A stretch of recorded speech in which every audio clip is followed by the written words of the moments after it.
Disco Elysium today, and happy Mother's Day to all the mothers out there, of course. Yes, it is Mother's Day, and yes, I am streaming because, hey, I like playing video games. What can I say? So that is how I am spending Mother's Day, is by playing video games. So I hope you guys enjoy hanging out here today. The plan is Disco Elysium first up, and then we are heading into Myst IV, as per usual. I feel like we're probably getting to the end of Myst IV, but we'll see how that goes.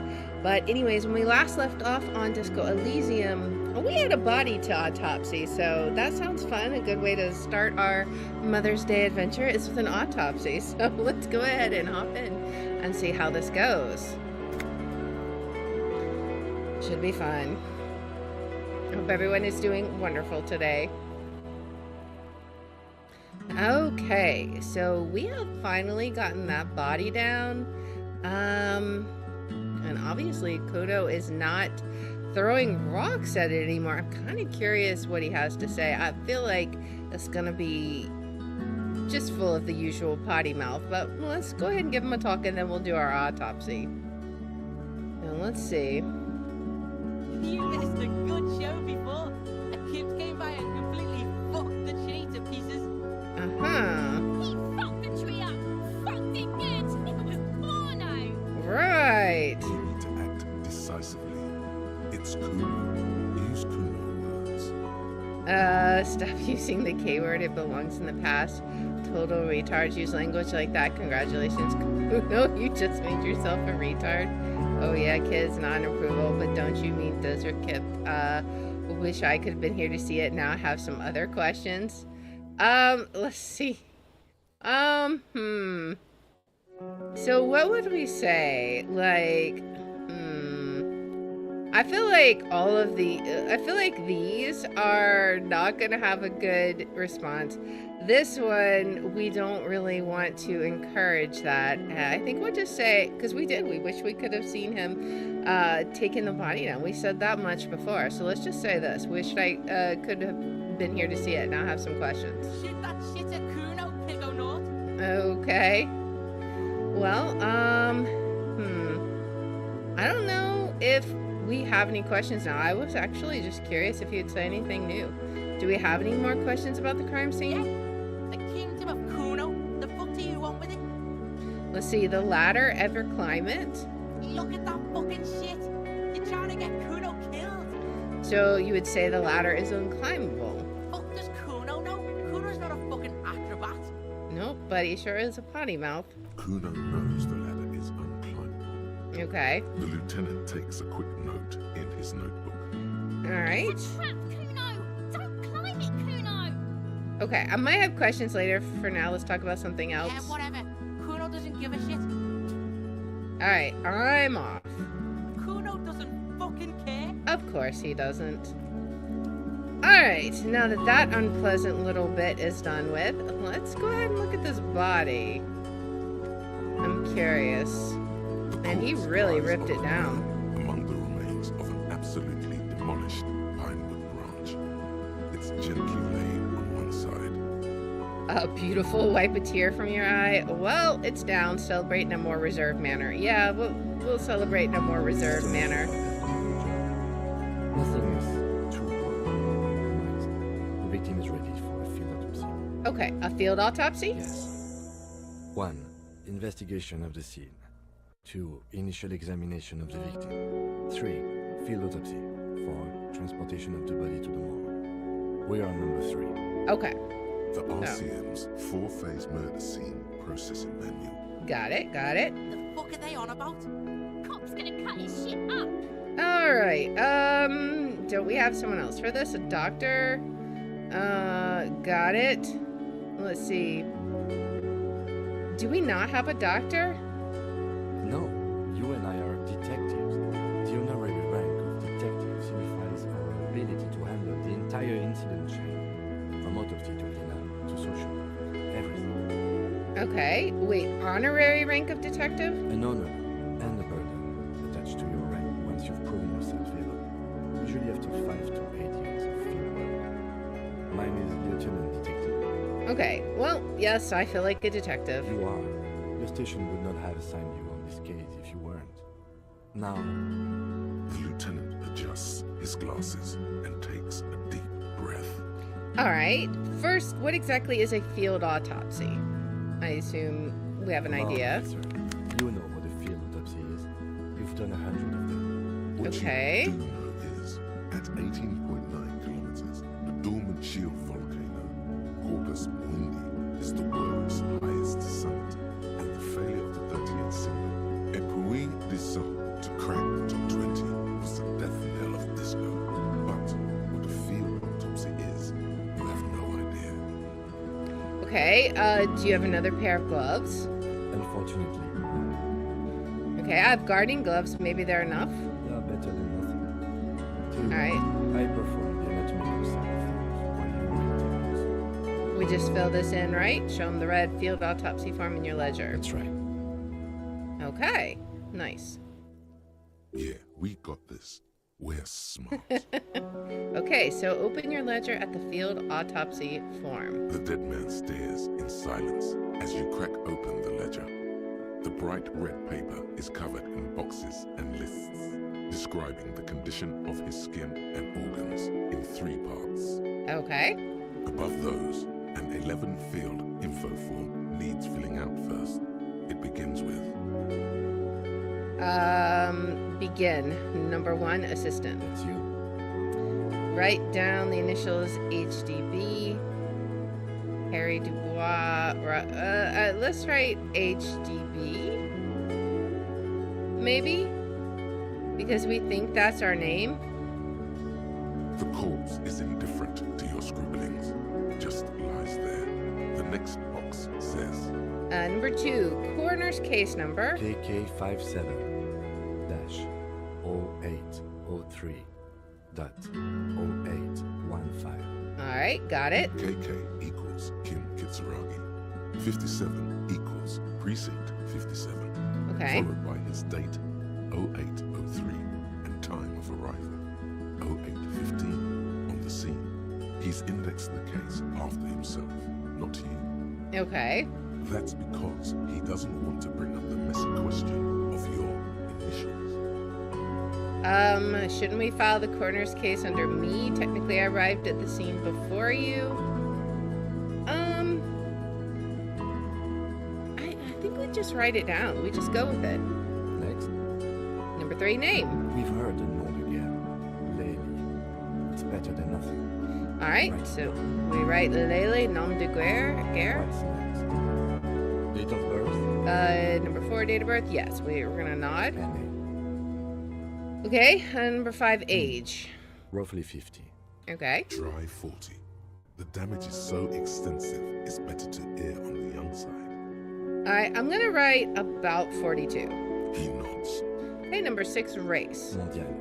Okay. Fair to olive skinned, from the Isola of Mundi. This is as vague as it gets.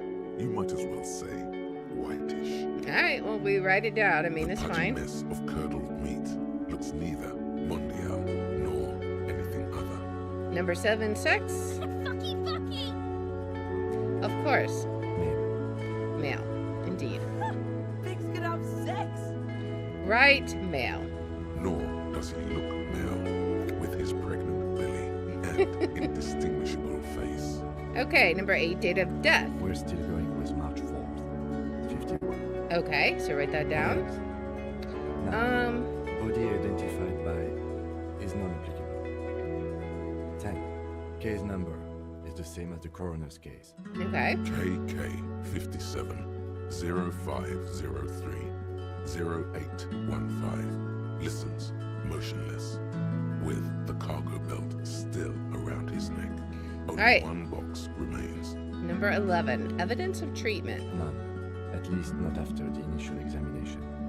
Okay, what exactly is treatment anyway? I'm not so sure. Didn't the footprints look like he was carried over? Agreed, no treatment. I'm not so sure. All right, what exactly is treatment anyway? Interfering with the body's position or wounds post-mortem. Okay, I'm not so sure. Didn't the footprints look like he was carried over? They'd have to have incapacitated and carried him over. His man was more than a match for untrained dog walkers.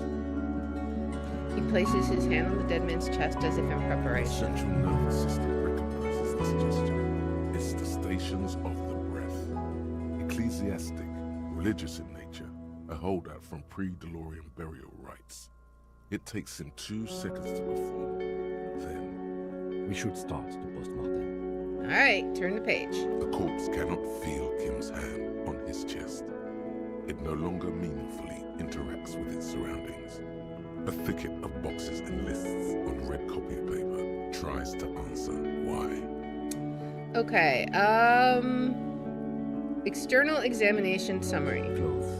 The deceased wears armored boots and white briefs. The make of the briefs is babrodine, I think. Let's see. He turns the body onto its side to check the underwear label. See, it's happening. Babrodine, yes. Inexpensive. Size M. Color white. The Okay. disappointment is palpable. The red-haired thing was expecting something more lurid. Of course she was. Alright, write it down. The rest of the clothes have been removed post-mortem by scavengers in order to get to the victim's ceramic armor. Officers are in search of the missing pieces. Removal of the boots is left for processing. Alright. It would be clever of you to omit the boots altogether, sire. If you are to keep them for yourself, as you ought to, you have deserved them more than anyone else. I'm not going to take the boots off of him. That's gonna pull his feet off. Write it down. The boot has a serial number. It's E50. Dot 100. Dot 100. The lines between the plates are in the shape of the alphanumeric. The number is purposefully concealed by the design. Okay, write it down. Tattoos. He stands up, feet planted on either side of the body. The upper torso is covered in a single continuous tattoo, resembling a national pattern. It reaches from the right shoulder to the heart. The ink is blue and white. Okay. The assistant has a color photograph of the markings, to be added to the case files as document A1. The photo is taken on the scene, using a triggered mini. Alright, write it The down. deceased has a belt for airlifting cargo around his neck. Of course. Tied with a hangman's knot. Color yellow. Length 3 meters. There is a buckle on the other end. Alright. Well nourished, athletically built, measuring 1.8 meters. Generally consistent with age 42. Preservation is good. Ambient temperature below freezing. Okay, we'll write all that Body down. hair is light brown. Distribution is consistent with age. The deceased had male pattern baldness. Hair is combed back, short. Let's see. Touch the corpse's hair before moving on. Why would I want to do that? Write it down. Short, light brown, male pattern baldness. Lividity is consistent with hanging. The head is congested. Contusions are Hey, Everett, present welcome on the in. head, chest, and thighs. Consistent with stone strong, post-mortem, low velocity. How's the investigation? It is going well. We are doing a field autopsy. Fucking low velocity. You think Kuno doesn't know what you're talking about? Velocity was fucking max. Pretty sure Kuno doesn't know what he's talking about. Talking shit about Kuno's velocity. In addition, there are bite marks on the face, scalp, and chest. Consistent Oh, with okay, okay. Write it down. I'm not going to amend for high velocity. You get your mark. The lieutenant produces a small folding knife with the other hand pulling on the belt. He starts cutting on the polyester. The stench is hard. After a while, it's obvious the material cannot be cut. Still worrying. There's too much of it. We need to remove the belt so we can get to the ligature mark. Okay. You got just the right tool for that.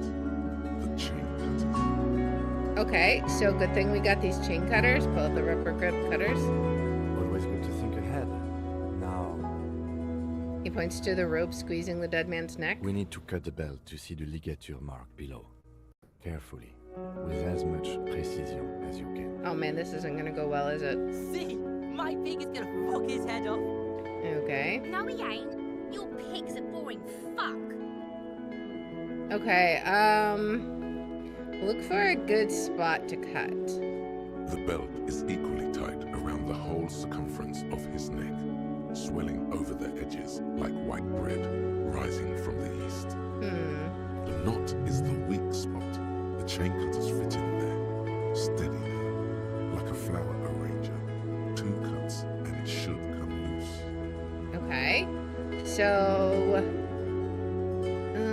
it's high. We got instructions. Is that high enough?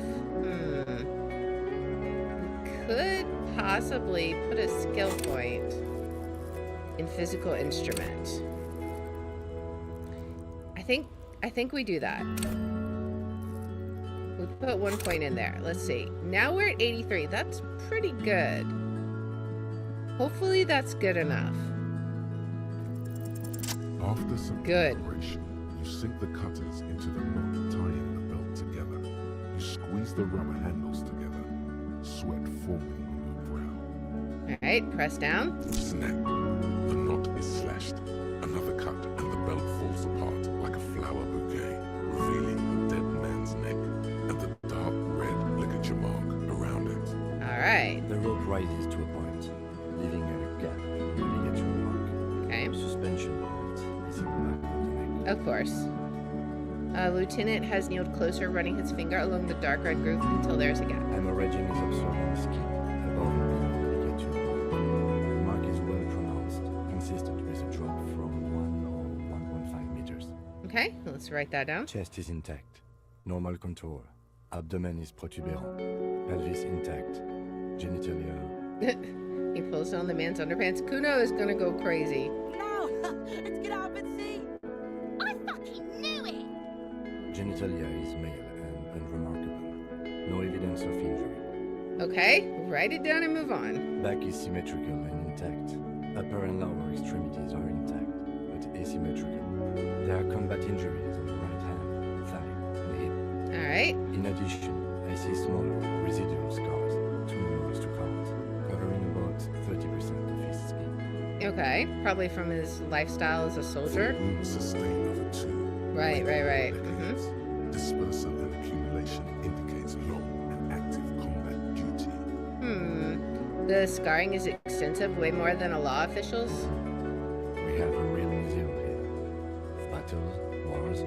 Alright, write it down. Last item, hands. He takes the man's right hand in his, inspects it, then moves on to the other hand. Okay, let's pick up the hand and look. The hand is surprisingly heavy to lift, filled with decay liquids. Feels as though it could explode if squeezed harder. You're suddenly repulsed, so much so you feel compelled to drop it. Okay. Hands are clean. No sign of injury from struggling. Okay. Were we expecting any? I was. Maybe I'm just not seeing them. Honestly, this stench is making it hard for me to think at the moment. Alright, write it down. Ooh. He turns to the side to breathe. What next? He buries his face in the sleeve of his jacket. Alright, so now it's time for the internal examination summary. Oh boy. Central nervous system. I have nothing. Do you have anything on this man's central nervous system? Of course, there is a moral to be drawn from it. A moral to this story. Might add the moral of the story. What? What? There is a moral to be drawn from it. A moral to the story. That doesn't make any sense, right? In A. Musculoskeletal. Purge fluid is coming from the mouth. Not injury related. Eyes and tongue protuberant. Hyoid bone. Let's see.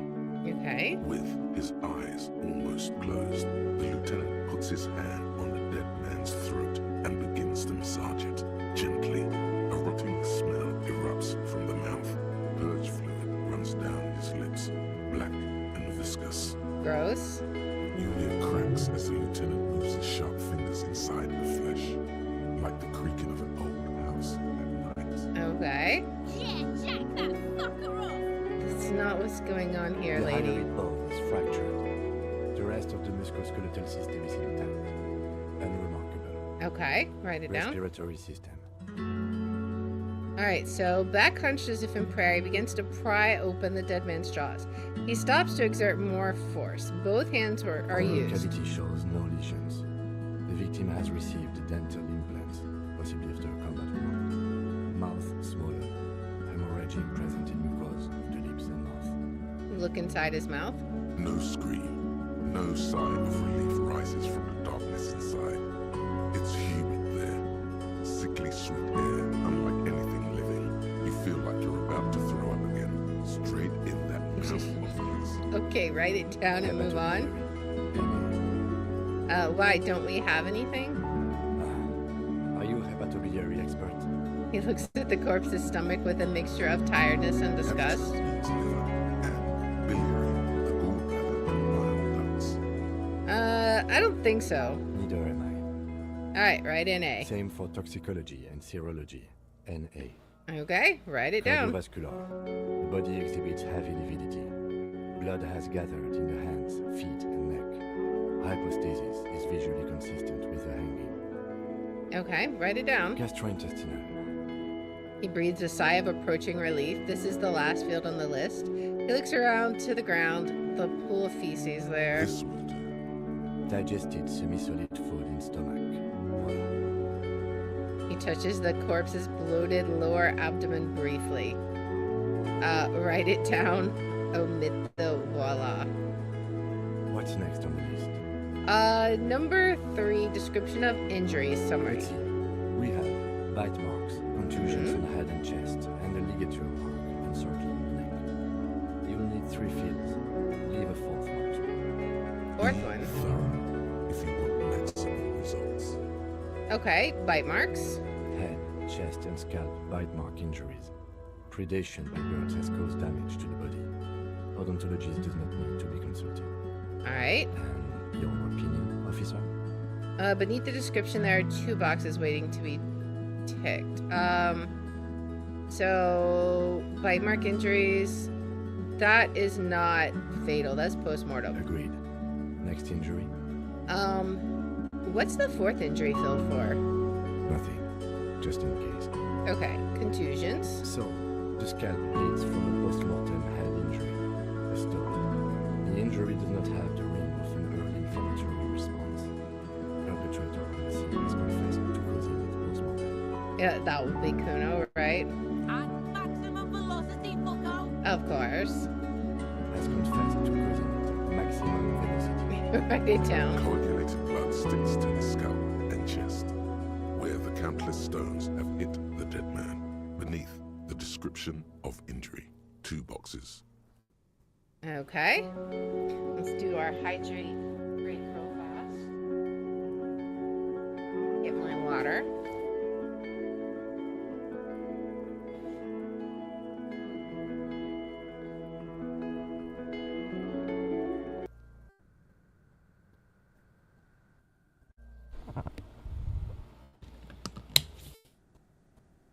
All right.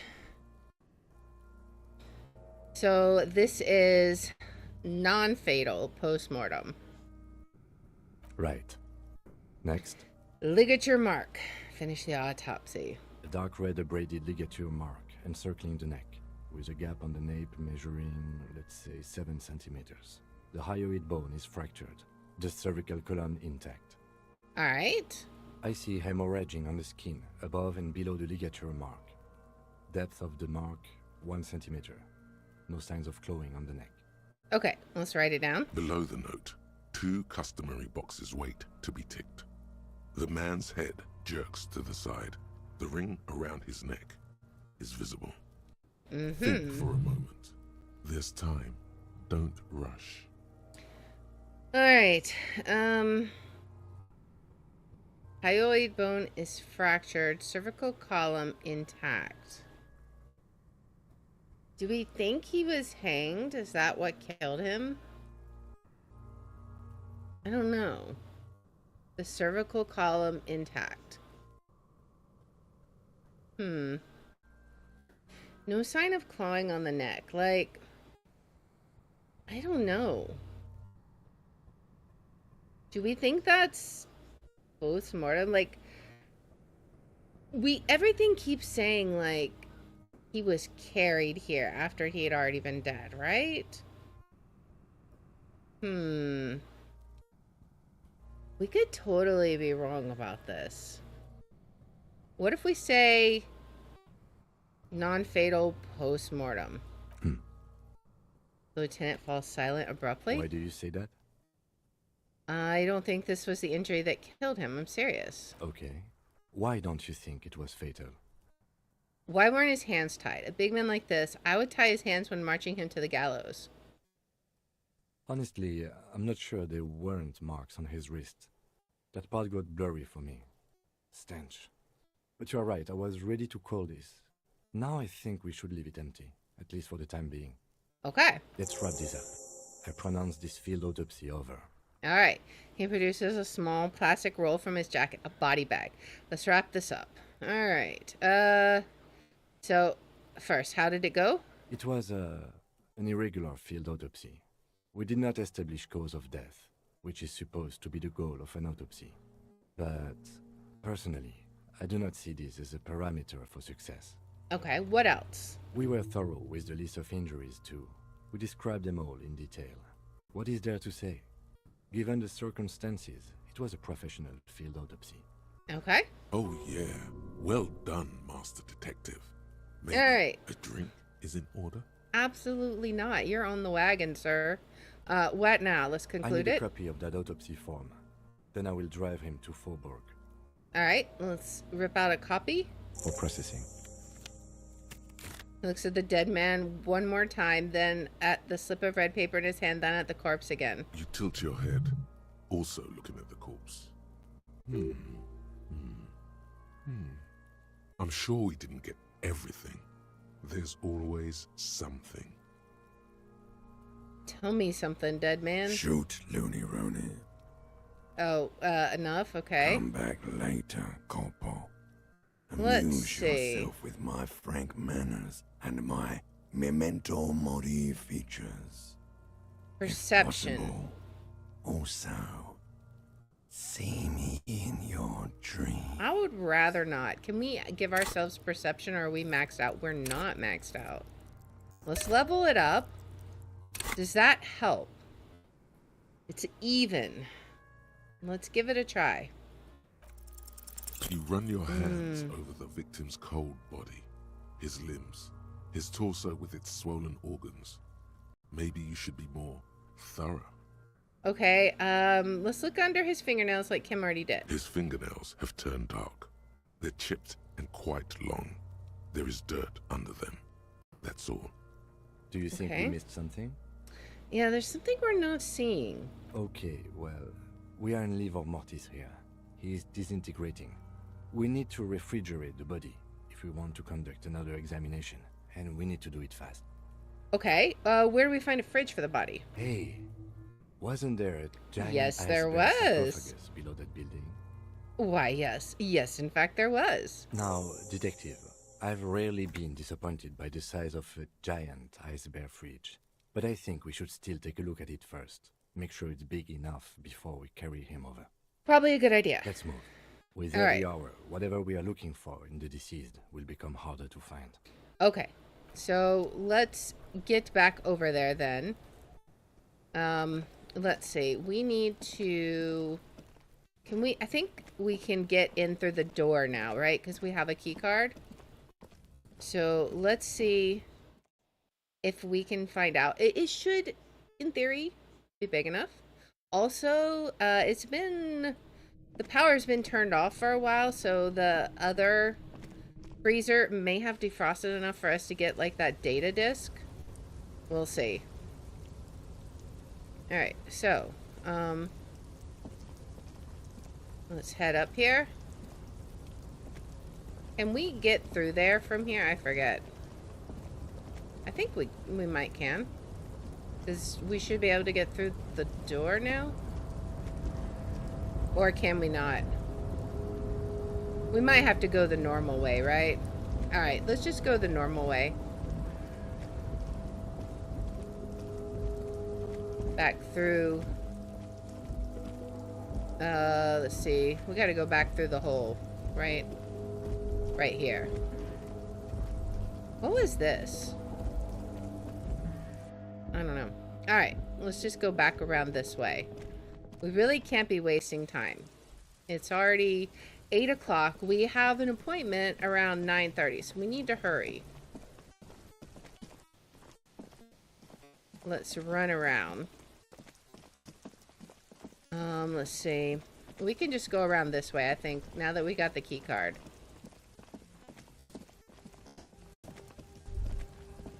Alright, off we go.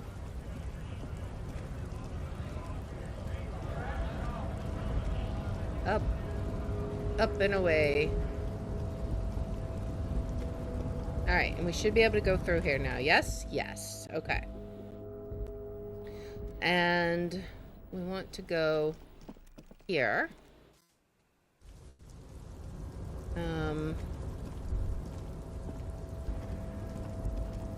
Let's see.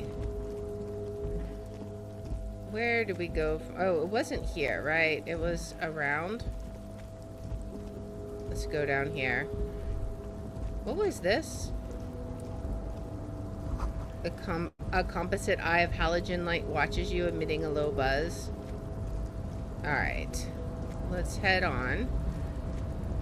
Over here. Up. It was somewhere back in the docks, wasn't it? I think.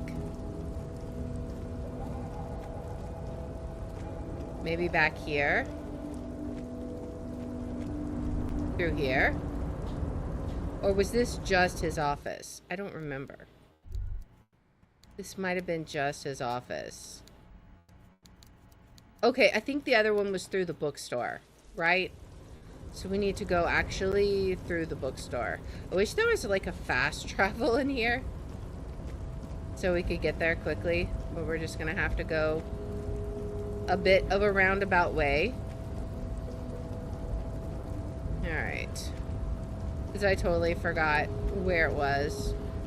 But yeah, we got there through the bookstore. Now, I think there's another entrance somewhere, but this will be fine. We'll go through here. Because I don't think... There's nothing to get to through here, yeah. This was just the office. It's okay, okay.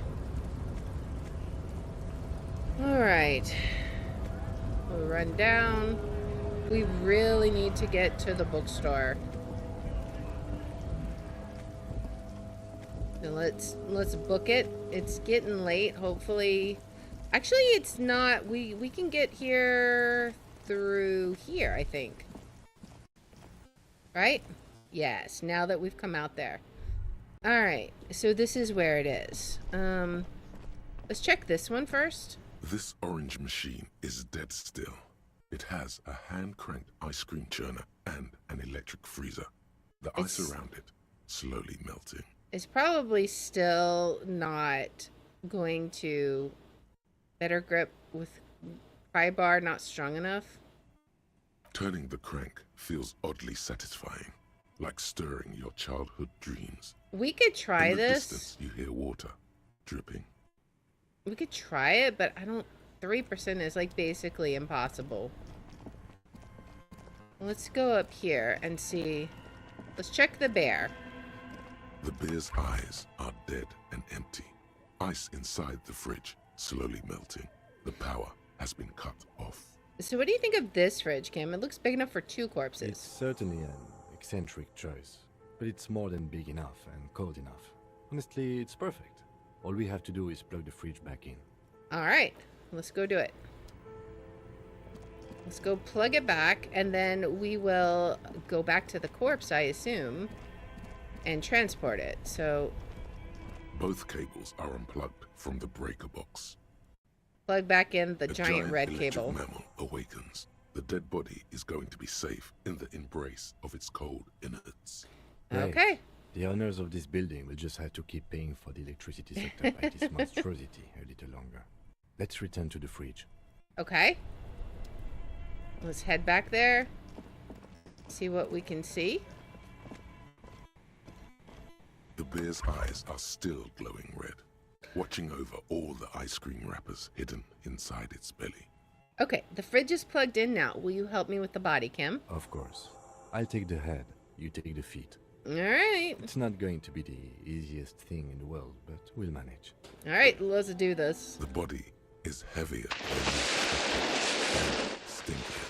It takes half an hour to get it down to the basement. Then 10 more to stuff it into the fridge. Oh The boy. lieutenant takes a step back to admire your handiwork. Okay, Beautiful. A dead body in a nice bare fridge. This is some of the best body's work I've ever done. alright. Nice.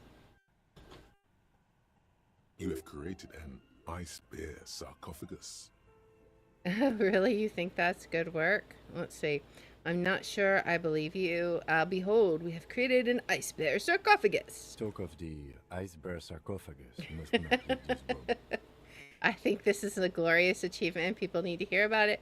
We did our best with the means at our disposal. Yeah, I'm not proud either, but we did find a fridge. This isn't police work, Kim. It's art. We're artists, and this was our vision. We did our best with the means at our disposal. Did we though? Yeah, maybe we did. At least we've stopped the body from decomposing further. Now you can conduct another inspection under controlled circumstances. Of course, of course. Inside the icy realm of the ice bear fridge, the corpse stands slumped, waiting. Okay, so, let's try again. Search it more thoroughly this time. You touch the dead man's body. His skin is cold, light blue and silvery in the light of the fridge. You still have no idea where to begin, or what to even do with him. Okay. It'll come to you sooner or later. At least he's safe here until then. All right. Well, we could level up perception, right? Or are we already... No, we're not maxed out. Let's level that up again. And see... We're high now, 83%. Let's see. Can we do it then? We'll come back. Let's try it one more time. The bear's eyes are still glowing red. It's guarding over the freezing corpse hidden inside its belly. Okay. Let's see. Your arms This reach time out we and your can. eyes close, as if by their own volition. It's dark all around. You feel cold, slippery flesh, first with your fingertips, then under the palm of your hand. What is this?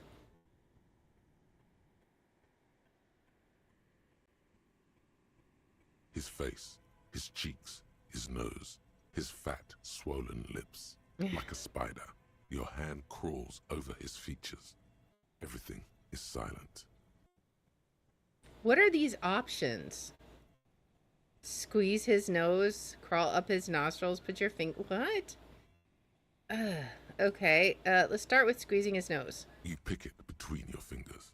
The mess is even larger than your nose. Very porous somehow, like it's about to pop. Keep crawling, lest you break it. Okay, what if we put our fingers in his mouth? Like maybe he has something in his mouth? Maybe? The oral cavity is cold and moist. A ball-like tongue attaches itself to the base of the mouth, lolling around like a scallop. Open your eyes and look. A vision of black and dark red death, pried open by your naked hands and studded with teeth. Looks like he's laughing. Death fumes rising from the throat, and there, in the back of his mouth, above the bell Exactly. of the uvula, right in the soft palate, What is there? you see a hole, barely visible to the human eye. It is swollen shut, almost Okay. no larger than 0.4 centimeters in radius. The edges appear darkened. What is that? An abrasion collar. This is what we're after. All right, so let's say abrasion collar. Abrasion collar. The lieutenant looks in. There's a pin in his hand. His notebook is open at the copy paper. Let's touch it with our fingers A gently. black trickle of liquid runs into his throat from the wound. Put your finger in. Your index fits right in there. A tight tunnel of flesh opens up. Tissue damage. Wide enough for 2 fingers. As you push both in, you reach through his mouth, right into his brainstem. Brainstem? Yes, that's what this part is called. Okay, feel around The first. basal ganglia feels clumpy.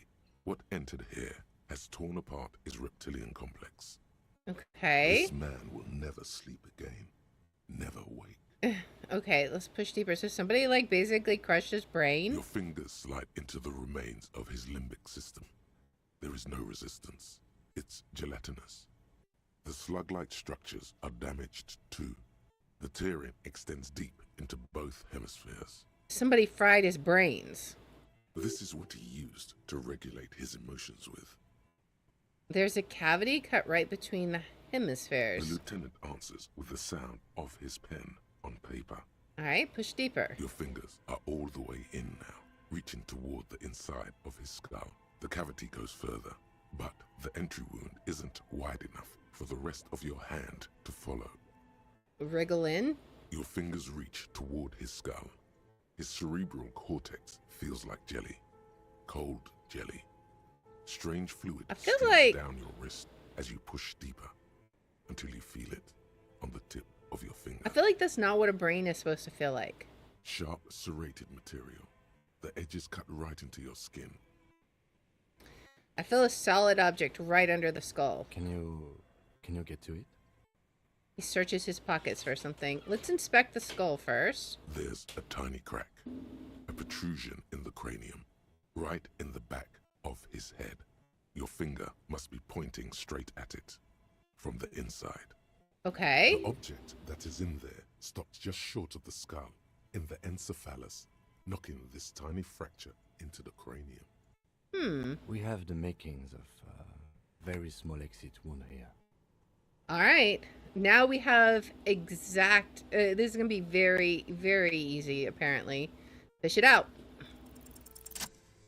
Okay, if we failed that, I was going to be really sad. Okay, so what happens now? I'm gonna, You is pick this a the bullet? object between your index and middle finger. It feels sharp, like metal. With your face twisting from pain and concentration, all you need to do is just... Whisper, I got it. Good, good. The fridge in the background buzzes with excitement. Slowly pull your fingers out. The inside of the head feels cold and smooth, like a glove. Sweat dripping down your brow.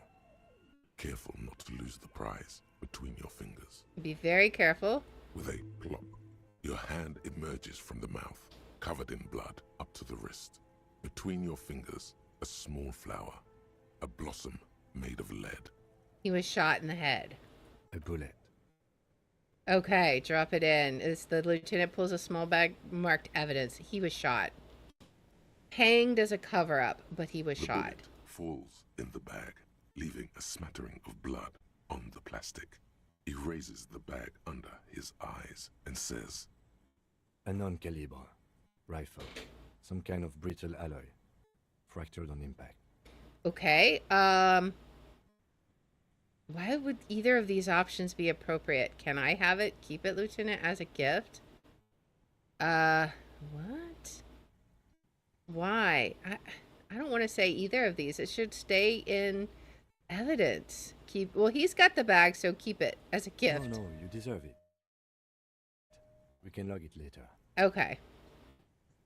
Lieutenant drops the bag and you're bloody and it feels light. We need to add an item to the injury list. Injury number 4. Oval entry wound with an abrasion color. Soft palate, back of mouth. All right. High velocity. Temporary cavity in brain tissue. Small exit wound on the occiput. How does that sound? That sounds about right. Let's see. Sounds about right. Opinion, fatal injury. Agreed. And one last thing. We can now fill in injury number 3. Ligament mark. Opinion, non-fatal. Post-mortem. Treatment. Exactly. he's proposing the bullet was the real cause of death, and the hanging an attempt to conceal this fact. I agree. That's exactly what I think. The ligament mark, the fractured hyoid bone, it was all treatment. Yes, and the belt around his neck. The hanging. Even dragging him to the yard. All of it was done after this man was already dead. Agreed. I have had my doubts since you showed me the tracks. Why did they carry him over? Exactly. Why not march him, I thought. There was no satisfying explanation. Unless he was already dead. There have been other signs too. Small things. We were right not to assign hanging as cause of death. As the Okay. perpetrators expected we would. No such luck for them. Mm-hmm. There is, of course, the very real possibility he was both shot and hanged. Maybe they shot him while they hanged him. That doesn't make any sense, though, because Why would they do that? Who would do this? That's for us to find out. But this, it will make finding them just a little easier. Okay, why would anyone do To this? hide something. The real killer? The real motivation? What really happened here? Maybe the bullet holds more answers? Yes, we should take a closer look at it. I am certain it has more to tell us. Mm-hmm. This little thing could reveal much about the weapon that shot it. Okay, so we'll just propose this. I don't really think that's true, but maybe they shot him while they hanged him. To put him out of his misery? It's possible, but it doesn't explain all the other dubious things here. Right, that's what Lack I of think. struggle, primarily. I may be intellectually sloppy, but I prefer one theory at a time. And this just smacks of treatment to me. I agree. I think I need to wash myself. You really, really do. I am glad to hear you say that. Your room in the Whirling in Rags should come with a bathroom. Be sure to make use of it in the evening. Okay, I will do. What happens We bag next? the corpse and carry him to the holding pen of my kinema. I can transport him to processing myself, but I will be gone for the rest of the day. Okay, you'll be gone. What should I do in the meanwhile? Work on the case. Tend to personal matters. Try not to do anything too dangerous. An officer needs backup in a neighborhood like this. That is true. I'll leave that choice to you. And one more thing. Great work, detective. I feel like a real detective now. After you bag the corpse, Lieutenant Kitsuragi will leave the party until tomorrow morning. You can do side tasks and even the main case, but it might be more difficult. Plan his exit accordingly. Okay, so, let's see. Let's wait until after we talk to the the smoker on the balcony, right? Because that was the other thing we wanted to do. I think we'll go do that. We should also check and see what other side tasks that we have and see where we're at, because we've accomplished like a major task. Okay, so what all did we do? Find the bullet before you get fooled. Exactly. We did a lot today. Getting the body. We did so much. What all? We want to wash off the death smell. Yes. Send the victim's body to processing. Yes. Open apartment door for Evart. The basement door behind the greenhouse in the backyard to intimidate the occupant. Do what you have to do. We could do that. And the special borscht. What's so special about the borscht the strikers are eating? The cook in the Whirling Rags is making it. Okay, so I think maybe we could do that to kind of, you know, spend some time. Because we cannot do, let's see, we cannot do the smoker until after. So we have like a little less than well, actually, it's like 20 minutes, right?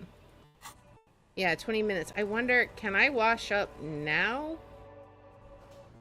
I'm not sure.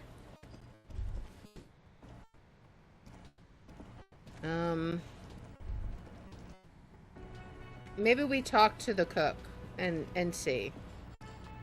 The man ponders his cooking utensils and gives you a little nod, acknowledging your presence.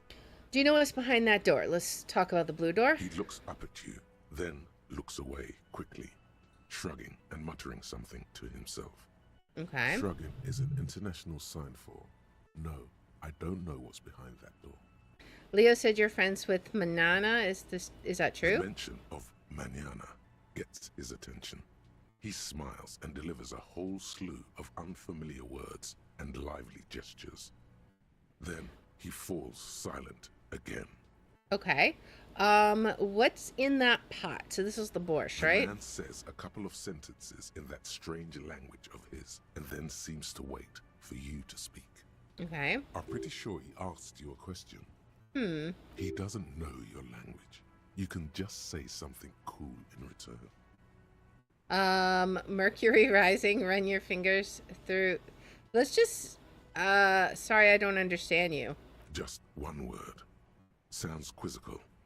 Then he awaits your answer with his brow arched. Mercury rising, run your fingers through your hair. Horse need more vodka? Ah. He picks up a bottle from the shelf. Okay, so it's vodka that keeps the men happy and in good spirits. Okay. Clever move by the Union. Okay. Of course, vodka. Now that makes a very, very special borscht indeed. Turn it up and then ask for some yourself. No. Turning it up seems like a dangerous idea, honestly. The place is a powder keg. All right, let's see. No vodka. Cut it. I'll leave the cooking to you. I have business. No, we should not be mixing alcohol in with this mix. Well, I don't know. I'll leave the cooking to you. The cook Because gives you a long inspecting look, then shrugs too, and seems to wait for you to speak. Because if they're drinking or whatnot, then maybe they'll slip up and say something. I hope this doesn't mean we're going to bed for the evening. I want to see if I can just go wash up real quick before we go to the man on the balcony. Let's see. Can I wash? I guess not. Kim tries not to look at your broken down bathroom door. Kim also tries not to look at the pile of taped viscera on the carpet, or the weird suitcase on the hat rack, or the potted plant dying in the corner. But it's all just too morbid to ignore. The man is finding it hard not to trip on the tape, and not to send any of the bottles rolling across the floor. We really need to clean this place up. The unidentifiable sludge makes it hard for him to breathe. Smells of vomit in here. I'm sorry for this. I say nothing, nod stoically. I'm sorry for this. No problem, officer. Takes a step toward the door like you'd like to leave. Yeah, I guess so. Let's head out. Alright, I think it's fine. We can probably make our way there now. Because was there anything else we could do right now? We could maybe check out the apartment door. That might run us a little bit too long. I don't know. But let's see. We'll go ahead and head out here. Behind the greenhouse. How do you even get back there, I wonder? Let's see. Puno's still hanging out there. He's got to be bored now. So it's got to be this one, right? Okay, so maybe we go around where the girl is, right? Let's see. I mean, that's kind of in the right area anyways. So let's head that way. Go back up this way. The bookstore is open, of course. Alright, we go in this way. Is it gonna be this apartment or this door back here? Is it that one? No, I don't think so. That's where the smoker is. Is it this one? Maybe this one. It's behind the greenhouse, right? This must be it. The basement door is weather-worn. The copper nails holding the upholstery in place have turned green from sea air, and there's a knocker shaped like a lion's head. Okay. The royal lion, Guillaume's kitten. This knocker will last a lifetime and then some. Okay. That's probably the door Efrat mentioned. We still need to get the key from this manana first, though. Okay. So where... Manana? I don't know where he is at exactly. I wonder if we updated the task. Where do we get the key from? Get the key to the weasel's door from Manana. I wonder if he's the guy that's hanging out around you know, keeping guard, the Union guy that's not Measurehead, the other guy. Maybe. Alright, let's see. Maybe we go out. Is this... I think maybe we go out this way and see. We may need to go out this way, but I think... I don't know that... Yeah, I don't think this is the way. It's got to be the other... Like the other balcony door. One down here. Let's see. Because I believe there is a balcony door over here somewhere. This one, perhaps? No? Maybe? This one just leads to a bathroom, I'm pretty sure. Oh, this one. No. This one. That one says balcony. Clearly. Okay. I mean, it's still early. Can we just, like, come up here and, like, pass the time for a couple minutes? Can we just chit-chat Yes. for, like, 12 minutes? Nothing. Alright, so, I guess let's go, since we still got a little bit of time. We know how to get here. Let's go talk. Let's go see if it's the union guy. It's pretty easy to get here, so we'll see.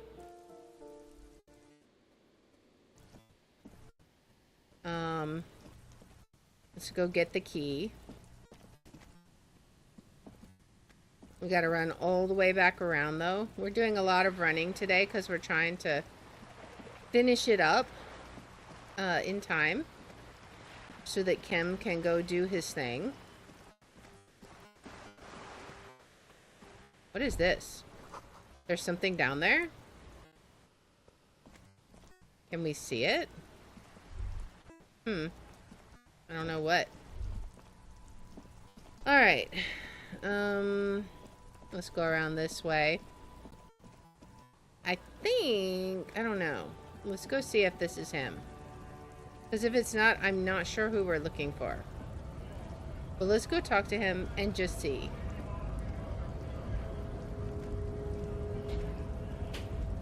If he's not, maybe he knows who it is. So, how'd you like our harbor? You've been in there, he means. Talked to the boss man too, probably.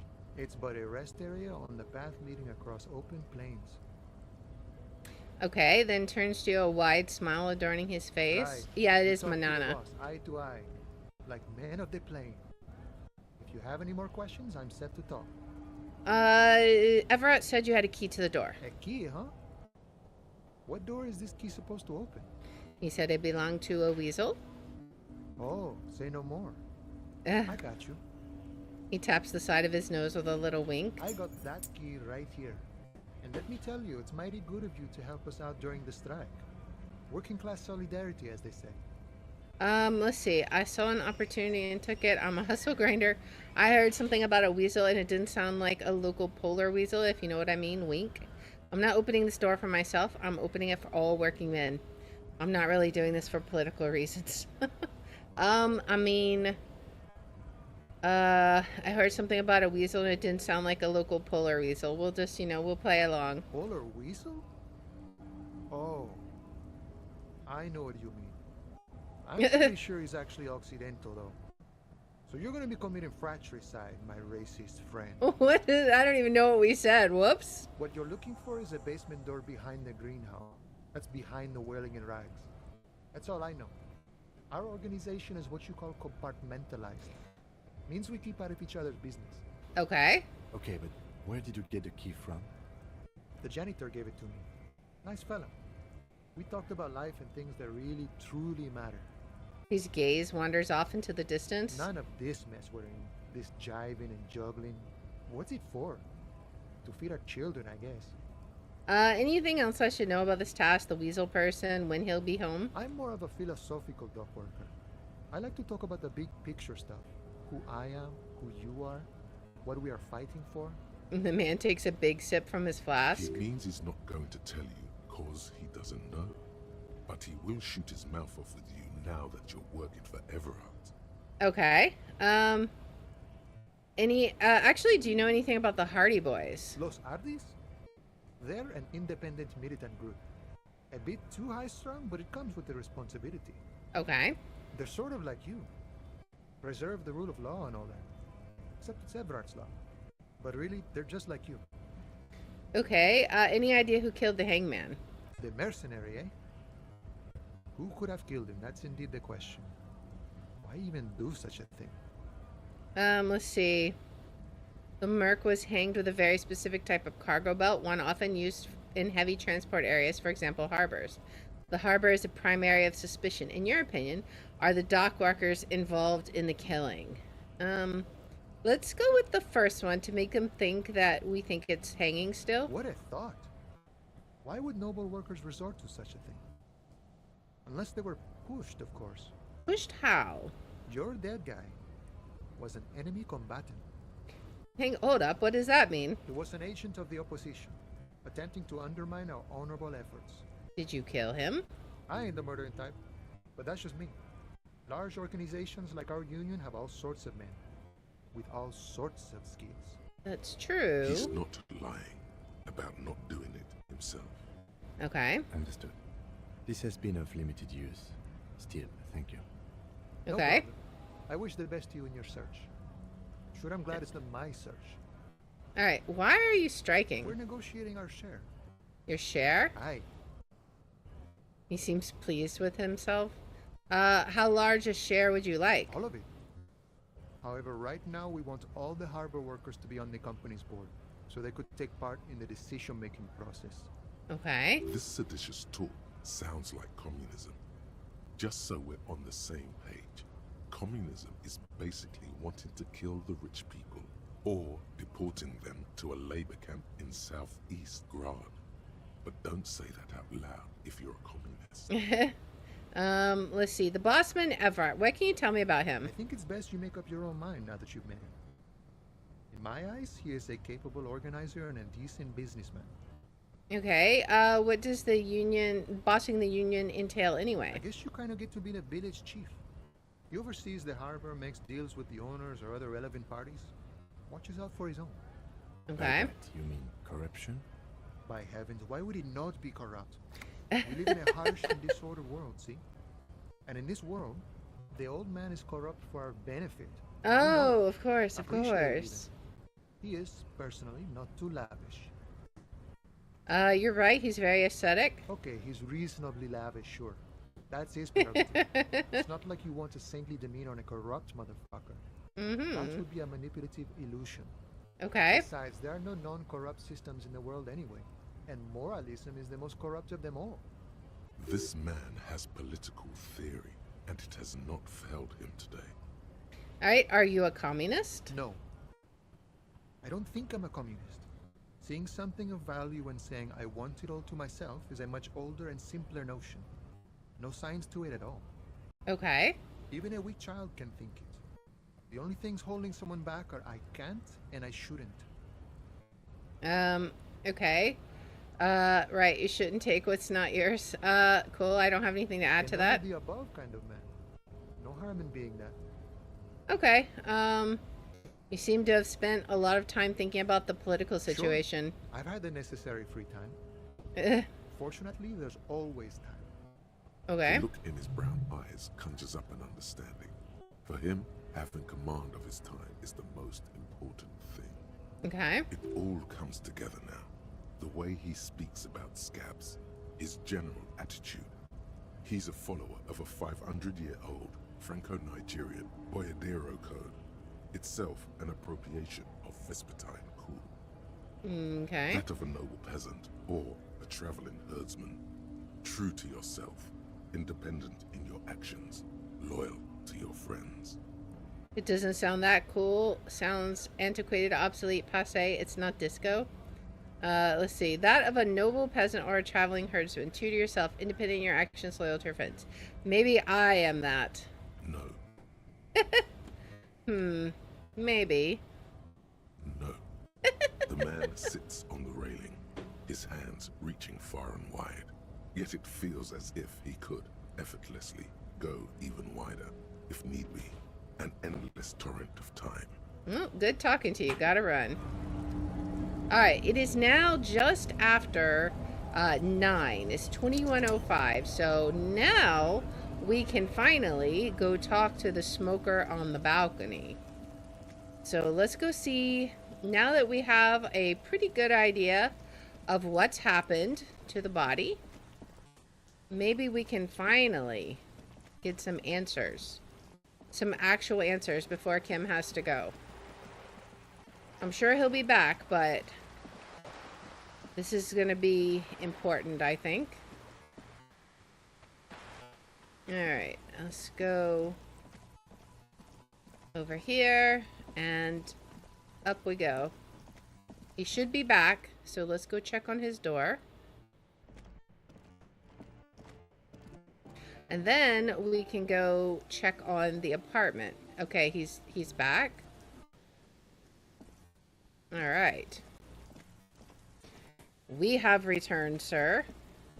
I'm sure he's thrilled about that. Gendarmerie, you found me. The young man on the balcony gives you a bright smile before taking another drag from his cigarette. His slender figure is backlit by city lights, its distant streets and motorways flashing like diamonds. Alright. And his shirt is still unbuttoned. We found a key hidden under a stone. Was it yours? It was mine. My friends use it from time to time to visit me. As he looks at you, something sparkles in his eyes. So tell me, are you here to make things right again? That's what I'm aiming for, yes. Honestly, I'm just trying to not screw anything up. I'm not going to make things just right. I'm going to make them spectacular. Ignore his question. I was hoping to talk to a possible witness. Your balcony overlooks the murder scene. I mean, that's what I'm aiming for, yes. Beautiful. He says again. A nearby street lamp casts shadows on his chin, drawing out the slender cheekbones. I have some good news for you. My Sunday friend is visiting me tonight. I told him about you and he'd like to say hello. Step in. He's already waiting. He nods towards door number 28. Very well, I'll talk to him, but first I want to talk to you. I have so many questions. By the way, I'm really digging the view here. Point to the city skyline. That's why I chose this place. Martinez is special, isn't it? Wait. Suddenly you are digging things? The lieutenant whispers to you, shaking his head. Why would I want to meet your friend? Trust me, you do. Alright, well, very well. I'll talk to him, but first I want to talk to you. I have so many questions. That's nice, but I don't have anything to tell you. It's my friend you're looking for, not me. Okay. He takes another drag of his unfiltered cigarette and looks around. It's getting dark, and the neighboring windows have lit up, one by one. Okay. Downstairs, a cat crosses the yard, disappearing into the bush. Besides, I've got to run. Again. Something tells you you're never going to talk to an individual this cool or mysterious ever again. Run where? But I just found you again. Go if you must. I don't care. I don't care about people leaving me all the time. Run where? To the city. He gestures idly toward the distant motorways. Only if you promise that we'll talk again. It's important. Alright, go then. Only if you promise that we'll talk again. Something flutters in the corner of the lieutenant's mouth as you're saying those words. We'll talk. The Just not smoker tonight. assures you, brushing his hand through the air. Just not tonight, okay. Take care, alright? Alright. Well, I guess it's time to talk to the Sunday And he's friend. gone again. Looks like it's becoming a theme for him. See, he's always leaving. Why is he always leaving, Kim? There's just something so different about him I can't put my finger on. Let's go, Kim. We have to interview his Sunday friend. He's always leaving. Why is he always leaving, Who Kim? knows, detective? It's a mystery. He says, turning his face away from you. There's something so different about him I can't put my finger on. Let's just go, Kim. All right. He nods at the apartment door before you. All right. Well, what do we got here? A quarterly business magazine? An old photo of the same apartment dated year '01. Expensive men's perfume lingers in the air. What is this? A party dragon silk robe? What? Okay. Someone's always watching. Buckets of paint on a layer of old newspaper. An exquisite canopy bed made of metal. What is this? a Sumerian conical hat. What is this? Dishes soaked up in a pot. This. An empty ashtray. What do we got here? Dates for open lectures at a local university. Flyers for underground parties. Okay. I guess it's time to talk to you then, sir. Officers of the Revachol Citizens Militia. And the man in business casual removes his cufflinks. His hands are clean and well manicured. This is a man who knows the importance of appearances. Okay. My name is Charles Vildrouin, and I am an official with the coalition government. I work for the Institute of Price Stabilité on assignment from Sur-la-Clé. I heard you talking to my friend outside. Very good. Super. I am here to assist you in any way possible. Ask me about the hanging. Okay. What a drag. He seems like a cultured gentleman. You should ask him about the finer things. No, let's just get started. Of course. Let me just say it has been an emotional week for me. He forms a little rooftop with his fingers. Cold air comes in from the balcony. I mean, this guy is obviously into some weird stuff. Let's just leave it at that. His notebook and nods to you to proceed. Okay, so you actually witnessed the lynching? I'm sorry to say I did, officer. Okay. It's because you did it. Start from the beginning if you don't mind. Officer, it's very difficult to describe what I saw that night. It was so surreal to me, like in a play. Okay. He holds out his hands and blossoms his fingers, like a drama teacher setting the scene. Okay, by all means, go for it. What do you mean, like in a play? It was just so strange. I could barely comprehend what was happening. Mm-hmm. I was on the balcony when it happened, getting some fresh air. I remember that first they came in, carrying what looked like a body. And then I saw all the surrounding windows go dead, one by one.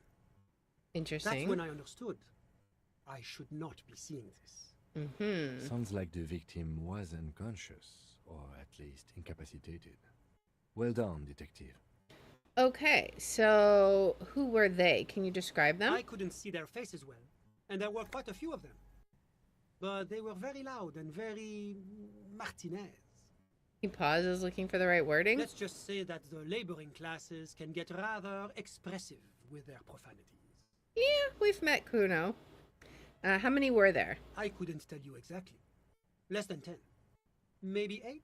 Okay. The lieutenant sends you a sharp look at the mention of that number. Were any of them huge, like 200 kilograms huge? That's a giant you're describing. No, they were all quite human, as far as I could tell. Okay, what happened next? I went back inside. Were you able to see anything from inside? Officer, the yard was pitch black. There was nothing to see, but I could still hear their voices. They were threatening to kill that poor man. Okay, were they men, women? All men, I presume. But again, I couldn't see very clearly. Okay. But we are fairly certain the lady driver was present. Are you sure at least one of them wasn't a woman? It's possible, officer, but I cannot say with certainty. It was very dark, you must remember.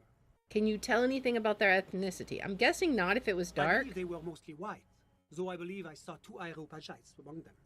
And I am quite certain that one spoke with a Mesk accent. Okay, what happened next? Well, that's the strangest part, officer. Nothing happened. It was oddly quiet for a public lynching. What do you mean nothing happened? They lynched a guy. Eventually, their shouts died down, and that was all.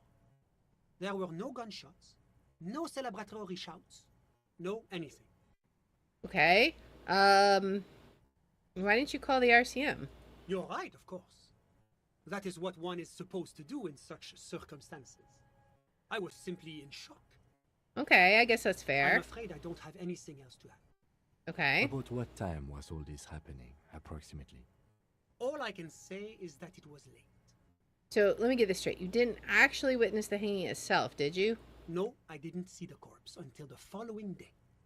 Okay. Well, those are my questions. Thanks for your time. Of course, anything I can do to assist the RCM.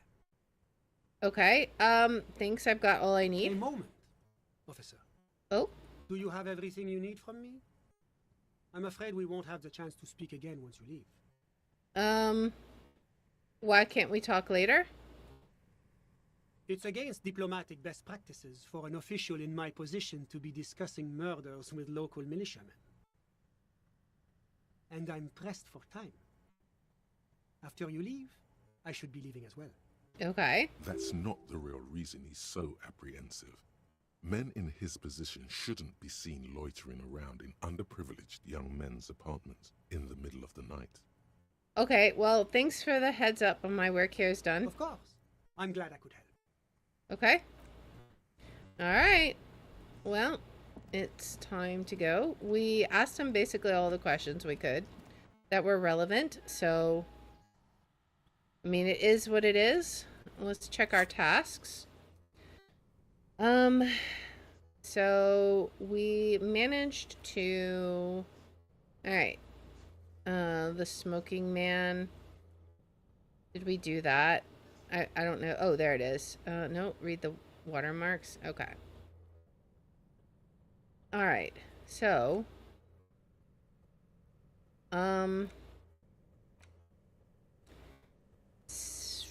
I think the special borscht, we figured out that, didn't we? Maybe we have to go back and figure out about the borscht. Alright, but for now, let's go ahead and head back into that. Let's unlock that, the Weasel's apartment or whatever. We'll see how that goes. And then it'll probably be pretty close to sending Kim on his way, I think. Let's go ahead and take care of this, so. This must be it. The basement door is weather-worn. The copper nails holding the upholstery in place have turned green from sea air. And there's a knocker shaped like a lion's head. Alright. The royal lion, Guillaume's kitten. This knocker will last a lifetime and then some. Okay, if we knock, what exactly are we supposed to do? We're supposed to open the door. Okay, so we just open the door. Use the key to open the door. Try to be silent as you can. It takes a bit of rattling of the handle to loosen the bolt. Okay. Finally, the door unlocks with a small clack. Thoughts race through your head. Okay. The sound of the key turning still echoes in the yard. Hopefully no one heard. There might be important information in the apartment. I mean, there might. There might. Master Investigator, you just can't keep yourself away from locked and hidden places, can you? What do you mean? It's my duty as a cop to investigate every square inch of this world. Hey, I'm not some sort of peeper. What do you mean? Nothing. You're right. Get in there. Deep. Invade every personal space. Break every lock. It's my duty as a cop to investigate every square inch of this world. The world's secrets were made for you. They wait patiently for you to uncover them. Alright. Anyways. Did we ever figure this one out? I don't know. Solution. Alright, home awaits. I don't know.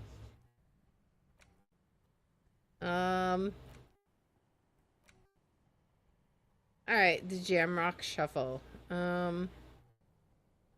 Confusing behavior, research time. I don't know why we would do that. We haven't discovered all the rest of these, right? We haven't had too many thoughts that we have to internalize, I think. Alright, open the door, let Everett know we unlock the door. Can we go in? Is there anything in here? There's somebody there.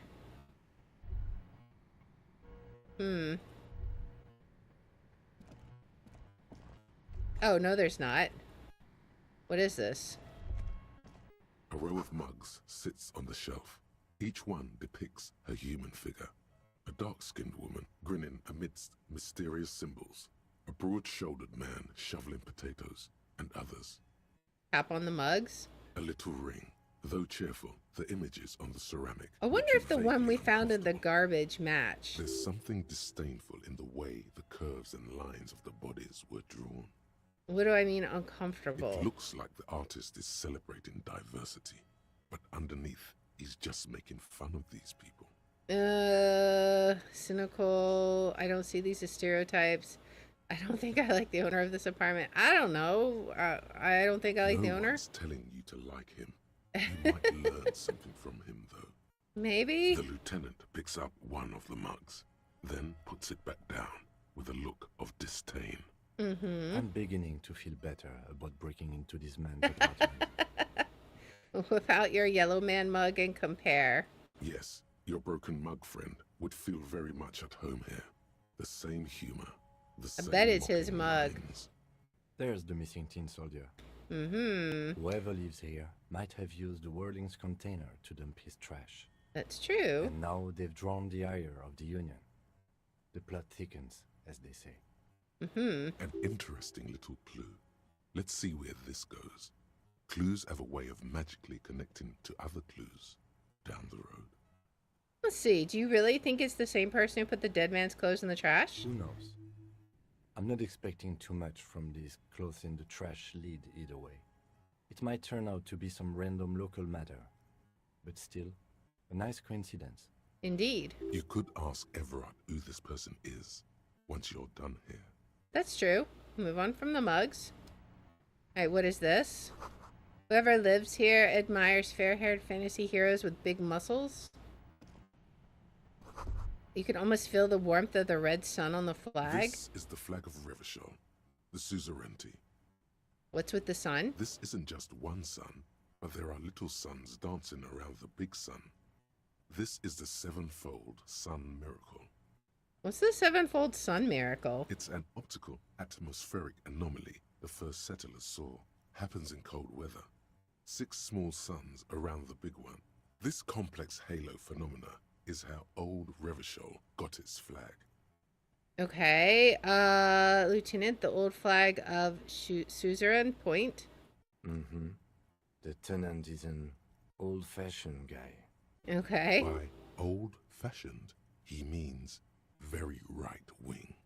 Okay, I don't know what that means, but, like, we're not going to bow down to The anything. flag doesn't seem to mind. It's just a colourful fabric with a sun sewn onto it. Like all feudal flags, it looks like a children's drawing. Okay. What else do we have? A book titled The Hidden World of Walking Sticks? Huh, interesting. What's in here, I wonder? We have a shirt. That was the mugs. What's this?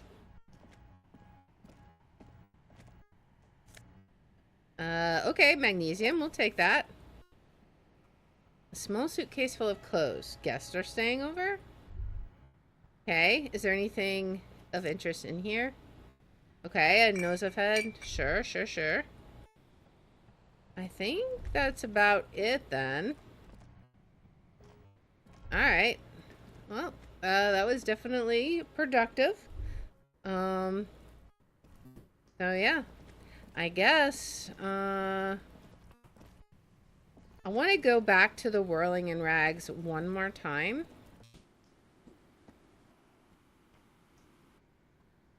And, see if, we can figure out what we're supposed to do about the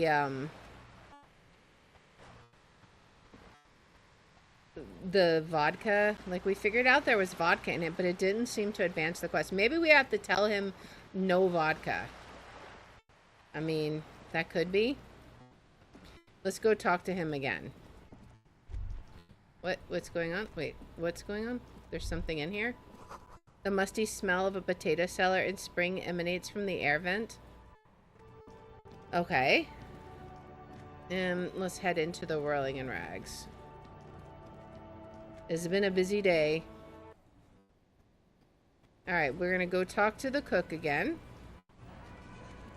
Oh, he's not here. Can we open this door? No. Still door.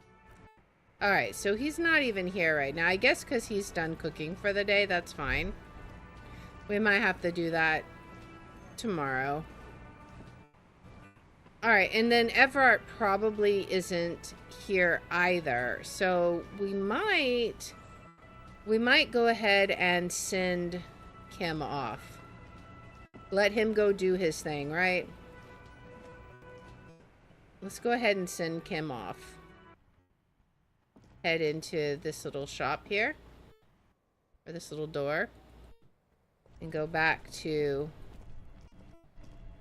the bear freezer. Alright. The bear's eyes are still glowing red. It's guarding over the freezing corpse hidden inside its belly.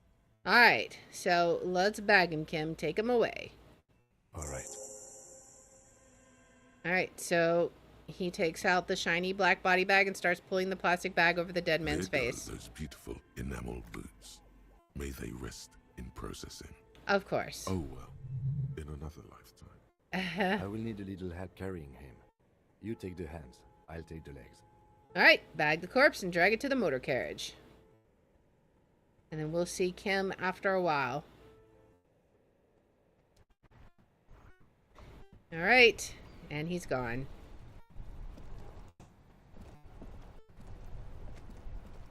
And I think that is a good place to call it. So let's go ahead and give it a save. Man, we did so much. We did our autopsy. Let's see, what all did we do?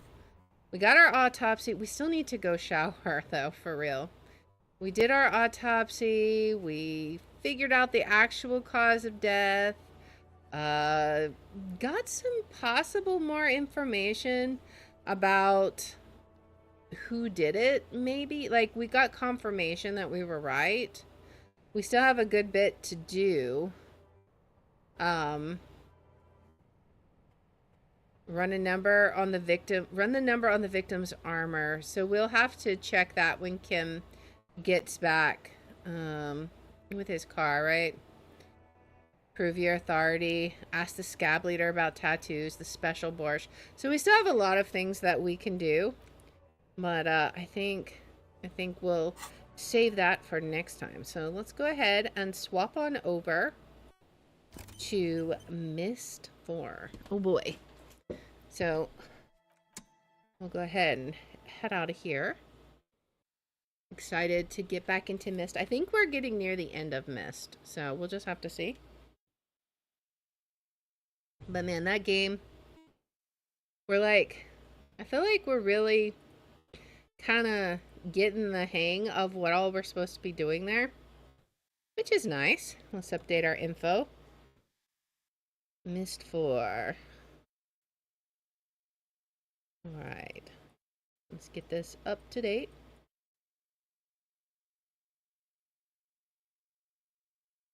Come on. I don't know why it is, but sometimes I have to like add the Twitch tags like 10,000 times. Okay, so should be good. Let's load it up.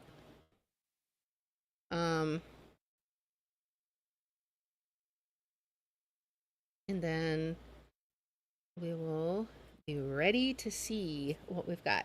Switching already. Hey, Akania, welcome in. Yeah, you didn't miss it this time. We're about at the halfway point of stream, so time to swap on over to Myst IV. I need to see if the sound's working. I'm not sure. Okay, good. It's working.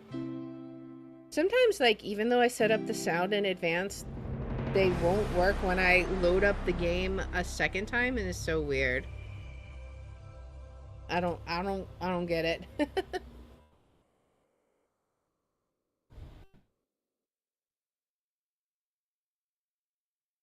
But welcome in, welcome in. Good to have you, good to have you.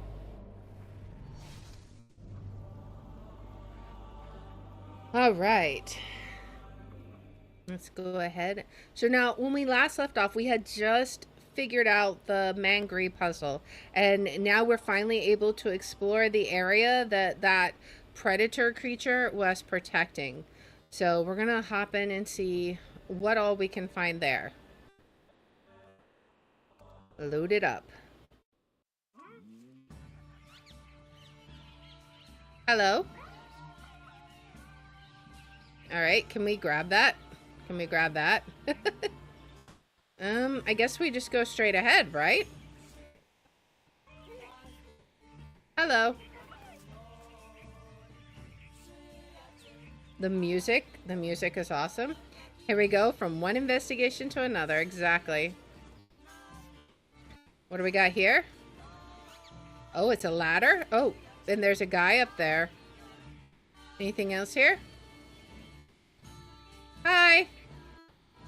How are you? Where did he go? There was a guy here. I know there was. Oh, well. Can we look at this? A tap on his mouth? Wait, is this like, is he wrapped up with a snake or something? What does this mean? 4 times? I'm not sure what that's supposed to mean. What is this? Wear this with love, my son. It's a gift, Akana. I made it for you. Don't you like it? No. No. Rude? Yes. Yes. Yes, I like it. It's just... It's so soft. Almost forgot what soft feels like. I'm so confused. Weren't these supposed to be prison planets? Like, how are they still talking to their family? I don't understand it. Alright, what else do we got here? We could go across the bridge, I assume. Oh, hello there. How are you guys doing? Hello? Hi? Oh, hello there. We got a clock here. Oh, compass. What is it? Okay, so we know the direction then. Okay. Is there something else we can do with this? Or is it just to tell us the direction? Maybe? Man, everyone sure is getting real close. Hi? Are y'all just happy that we saved y'all? Okay, if we do this, is this going further? Oh, it's going further. Hello. We're in their village, I guess. Hi. How are you?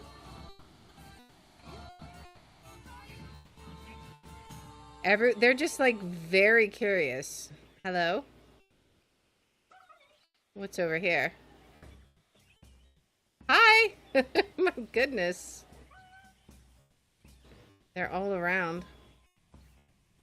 Of course we have a chair. Because why not rule over the world we have, right? So, let's see. This was like 4 times. Let's look at the memory. Yeah, you have to like rub over it 4 times, right?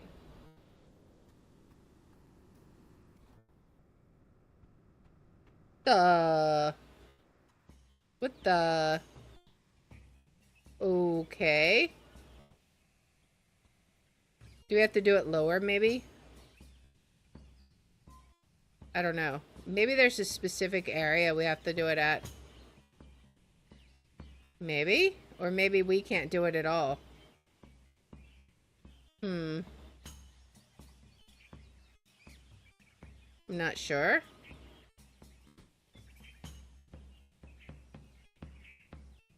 Let me watch the memory again. Maybe it's a specific way. No, he just rubbed across that one. And then he boops it on the nose. Okay. So is there something about this one? The hand's not changing, so I don't know. Maybe we have to activate it somehow. We have to activate this somehow? Not sure. Doesn't seem to be anything to activate with it. There's a, like a little notch here. Let's see. Snake petting skills, exactly. I'm wondering... Wait, do I hear something? When I move it? I don't know. Thought I heard something. 1, 2, 3, 4. It doesn't seem to be doing anything. Like I'm clicking and dragging and it doesn't seem to do anything. But the hand's also not changing. Oh wait, yeah it did. Didn't it? Or did it? Maybe? Maybe? Not sure. There? 2. No, that was a knock. Can I... 3. Maybe you have to hit just the right spot. Maybe? Or maybe I'm hallucinating. I don't know.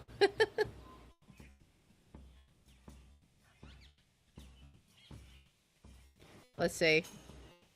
I mean, if nothing happens, we're obviously doing something wrong. Yeah, it doesn't seem to do anything there. But if we look at it, he's not doing anything special. He's just running it across, right? Is there something different about this one? Is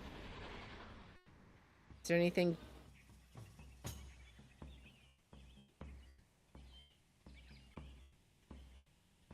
Let's see. Maybe I have to be very specific. Wait.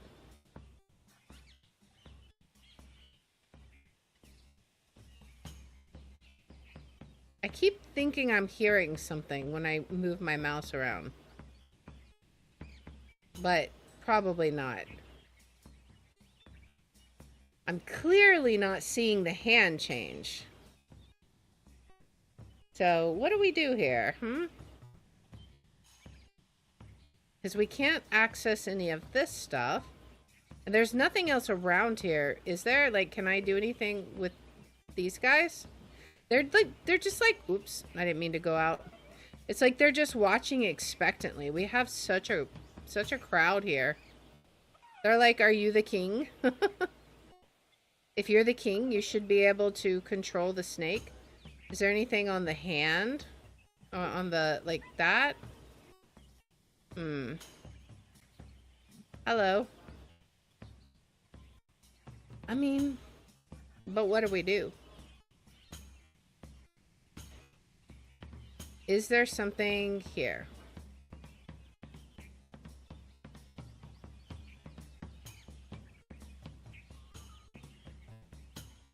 You have to be very precise.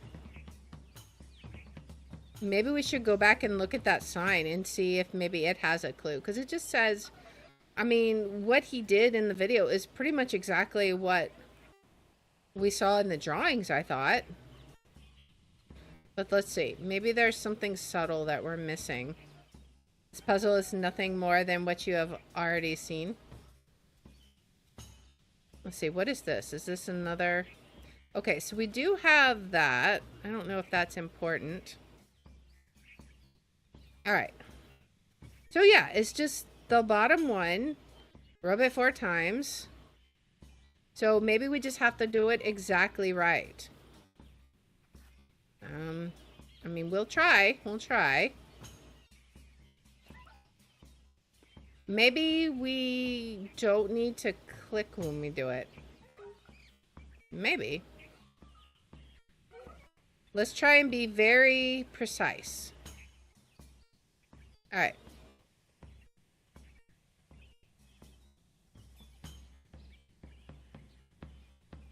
Okay, that does nothing.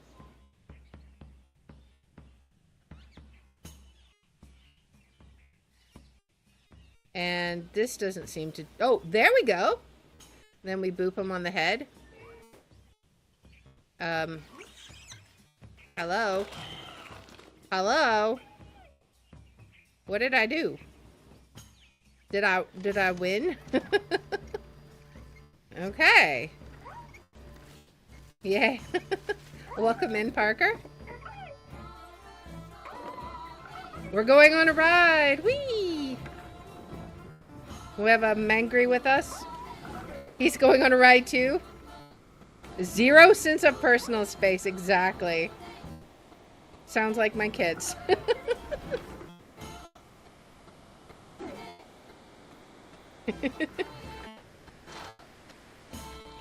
Well, there we go. All right. Well, that was fun.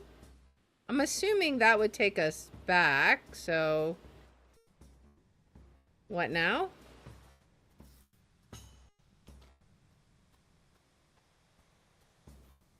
We're kind of like back where we started, right? Because there's the ship. Maybe there's something new here. We have a memory. But this is one we've already seen. So yeah, we're kind of like back at the beginning. Let's look at the memory again, because it's been a long time since we saw this one.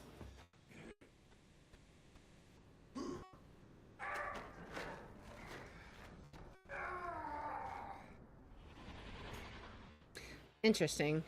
Yeah, so I'm really curious how Sirius ended up here. Alright. Well, do we go back in here? Now that we've learned like the story of what's going on. We can open the book. And go back, I guess. And see what we got. Is Aknar gonna be here too, throwing out books like Sirius was?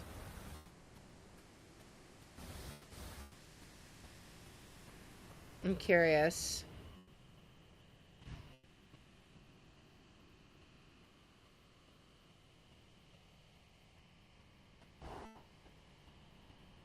We're returning back.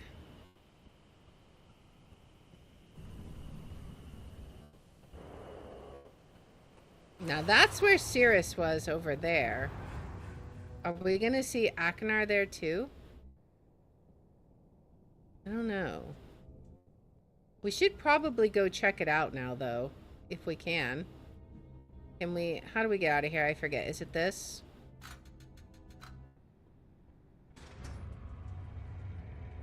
Okay. Yeah. So the books will go back and we can leave, presumably. I'm a little suspicious of anything now because I'm pretty sure Sirius at least is here, if nothing else. What is through here? Is there something we can do here? What is this supposed to be? Is there anything we're supposed to be able to do with this? Is this just a memory? What was this memory? Patience, my love. We've almost finished the linking chamber. There's just the security seal to install. We will Security meet seal. Frostones again soon, I promise you. Okay, so it's a security seal. Was that like the deal? Like they wanted to have this security seal so they couldn't get out onto the island? I don't know. What's over here? I saw something. Was that that? Maybe. I think so.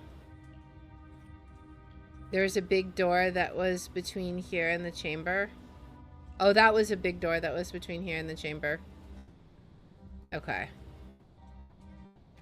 So, I guess let's go out.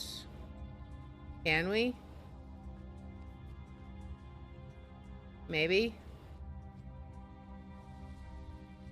Push the button. Okay.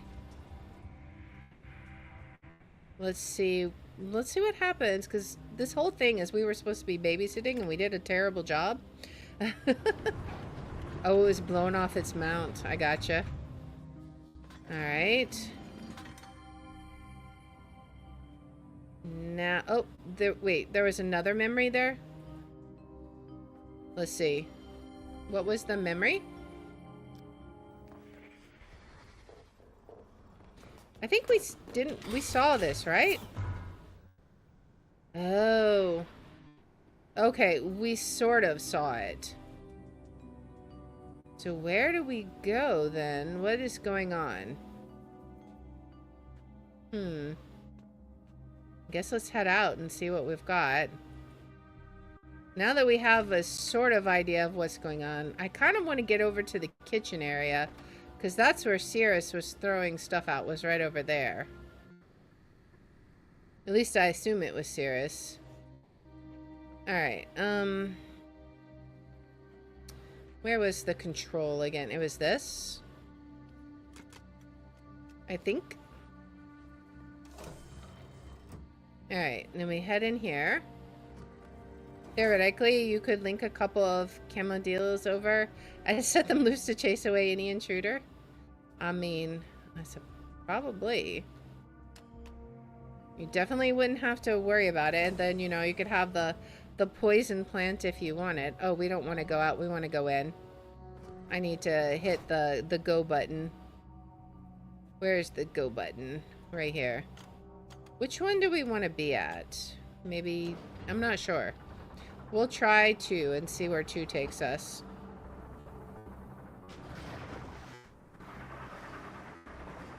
I think that this might be the right level, but I'm not sure. Careful you don't fall off the edge of the world.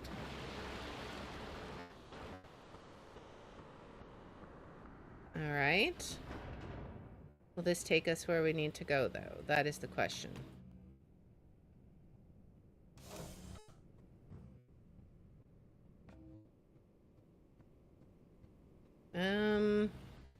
I think we need to go down one more. Oop. I don't want to be there. I want to grab this. I think we're going to go to the... Was it the top one? No, bottom one? Top one. Top one, I think. And then we'll see where this goes. Maybe. Okay, so this leads back to his laboratory. From here on out, the game would also be way more interesting if you brought your Mangree fan club with you. I mean, maybe you could train them to, like, grab stuff for you, right?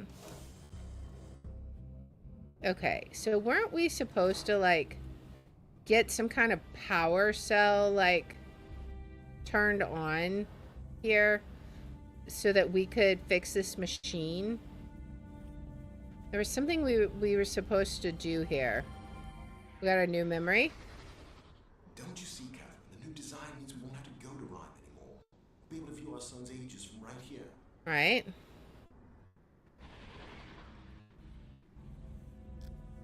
Okay, but we can't actually do any of this because none of this works right now. We have to, like, go up even higher. I think we have to figure out how to fix this chair, right? Like, wasn't there a chair here or something? Or, what is with these? We never did figure this out either. Are these just viewing mechanisms? I will not risk having our home broken into again. But cameras, my love? I'll feel so scrutinized. I'll only place them in the most likely entry points. You'll forget they're even there. I promise.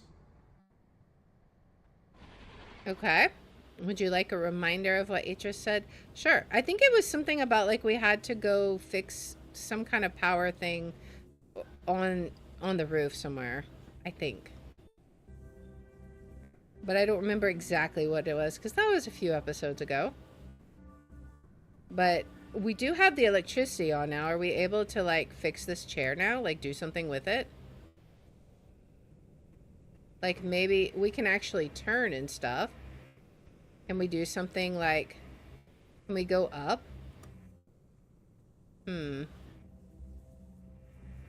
Not sure. I'll have to switch on the roof antenna before the viewer will work.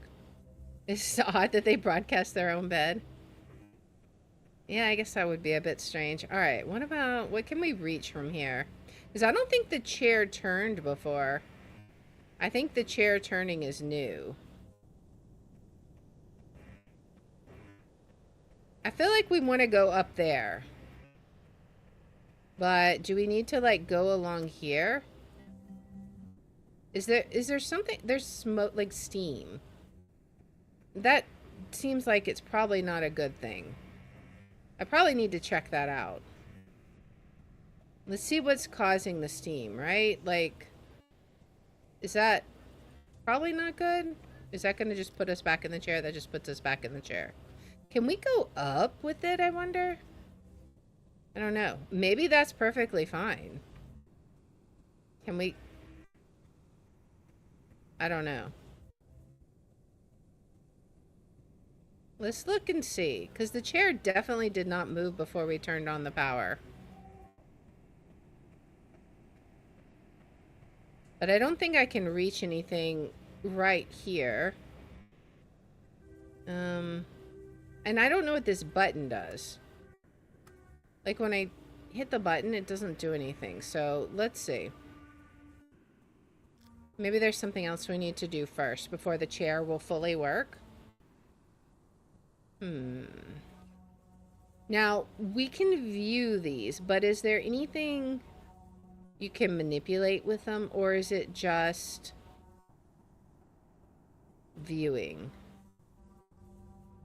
It might just be viewing. Because it doesn't appear any of this is able to be manipulated. Okay. Now, let's see. Was there anything about this map? Okay, so there is kind of... What is going on with this?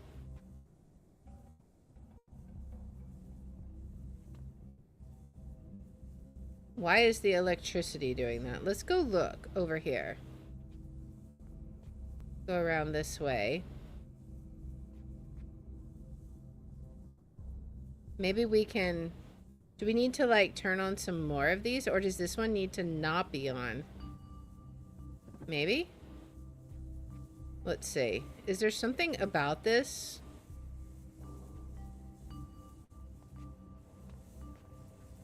I don't know.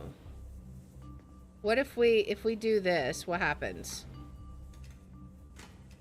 That's just gonna open that, right? Yeah, so that'll just open that. Okay. This is clearly... Okay, so that's like a steam engine.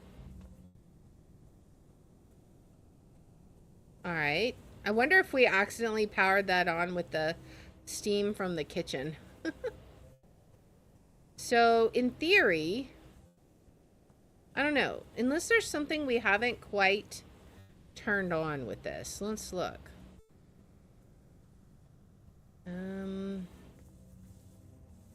Because I can't interact with this. It just goes to the door, right? Alright. Is there anything here that I can manipulate? Does not appear so. We can look at the desk. And then we can examine this. That's the annoying machine that Atris wouldn't leave me alone and let me figure out on my own. He had to keep telling me the wrong answers. Alright. Can we get up there from here somewhere? I don't think so. Or, right? Because I feel like we need to use the chair. I feel like this is just a window. I don't see anything that we could manipulate here. Like, I can't grab these and spin them or anything. So, probably not. So am I just not using the chair correctly then, I wonder? Is there something that we can do? Oops, let's head over there. Is there something that I can do with the chair specifically? Because it is moving now, whereas it was not before, but the button doesn't seem to be doing anything. That's the confusing part. Is there anything here I can, like, push?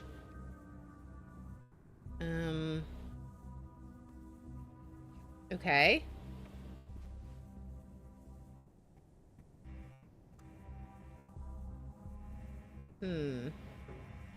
What if I go straight toward the railing and push the button?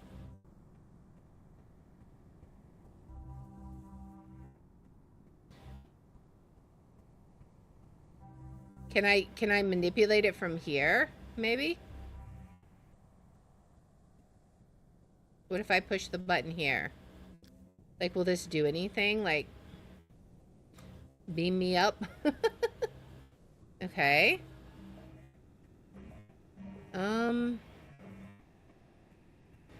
What exactly does this do then? Because we've got the rail. Do we need to face this way, maybe? That doesn't seem to make any sense.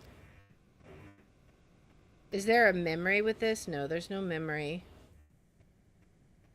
What if we go sideways? Like, is it, we have to face, maybe like face this way, we go sideways? Man, this thing is so spinny. Can we not spin so much? I don't think that's doing anything.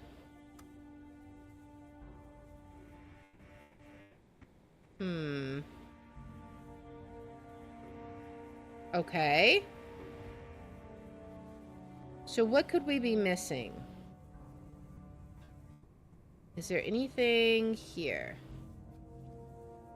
I'm wondering if there's something in the laboratory we've missed.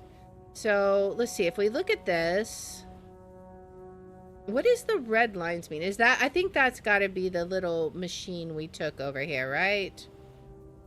That probably makes the most sense.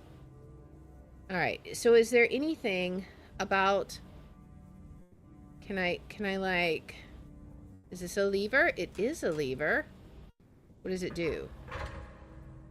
Oh, okay. Okay, now what if I go in the chair? Let's see. Will that do anything? Like, maybe now that the door is open, the button will work? Let's see. So now, let's see. Ah, there we go. Now we go. Now the button lights up. Awesome, awesome. Okay, progress. So, what happens now? We got a memory. See the really bright one? Uh-huh. A long time ago, when your great-grandmother Anna first mapped this desert with her father, she looked up in the night sky and used that star to find her way home. All right. Well, that is definitely progress. So, can we spin this? All right, where do we want to see? Let's see. Maybe we want to put the world, like, right... I saw, like, the edge of a planet. Oh, what was that? Is that, like, a shooting star? Okay. So we want to maybe, like, put this exactly in the middle, maybe? Let's see.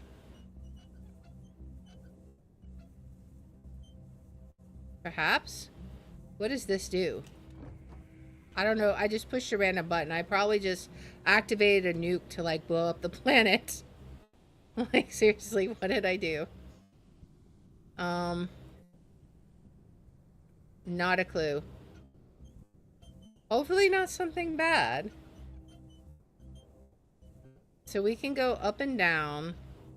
But then what else can we do? Like, is there somewhere in specific we need to look at? It's a very flat planet, by the way. What's all around this way? Anything? We just go off into no man's land? Then we come back around? Okay. Is there anything else around? What exactly are we trying to see, I wonder? Oh, there's like a shooting star there. Is that something we can get to? Oh, there's... Wait. We're getting lots of shooting stars. Is that somehow...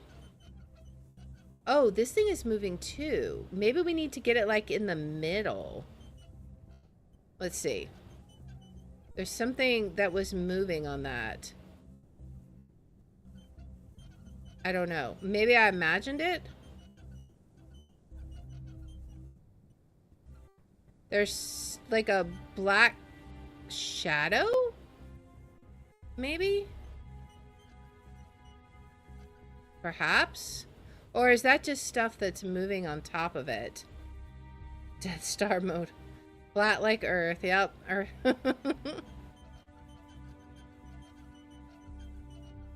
Alright, what's down below us? It's still just this. Alright, so we saw a shooting star go up. Now we go this way, maybe? Maybe we just have to follow the shooting stars. Perhaps. Oh, go down.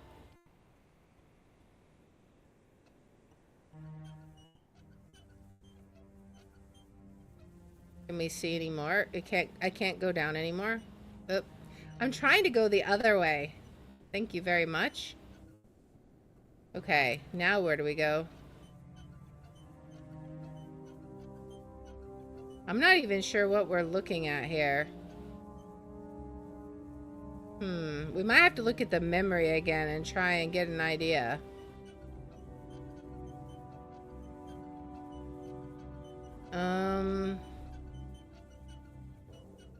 Yeah, and we're back here again. I don't know. Let's look at the memory again and see. See the really bright one? A long time ago, when your great-grandmother Anna first mapped this desert with her father, she looked up in the night sky and used that star to find her way home. So we need to... Maybe we just need to find a really bright star? Maybe? I mean, it sort of looks like there'd be a bright star down there. Or that could just be a lens flare, though.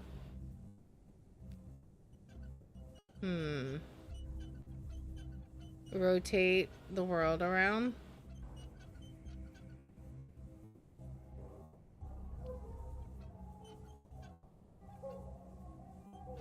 Alright, so is there something we need to do with this planet? Like, what exactly are we looking at there? I mean, clearly there's that, but that's not what this seems to not be what we're looking for. Notice that this is the actual Earth moon. I appreciate Miss subtle clues to establish Chomana to be on the age of Earth.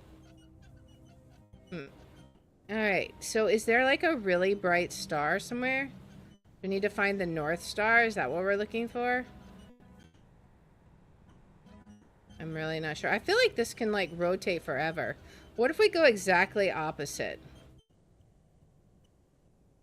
Like do something... And we find... It looks like there's little clouds here.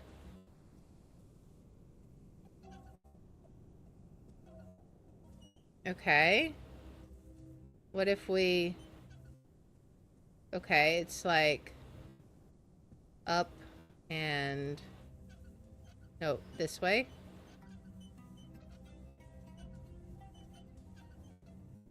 And then down. I really don't know what we're doing. I'm just kind of looking at the shooting stars. Oh, they're just going all kinds of crazy places. All right, so what exactly are we supposed to look for, I wonder?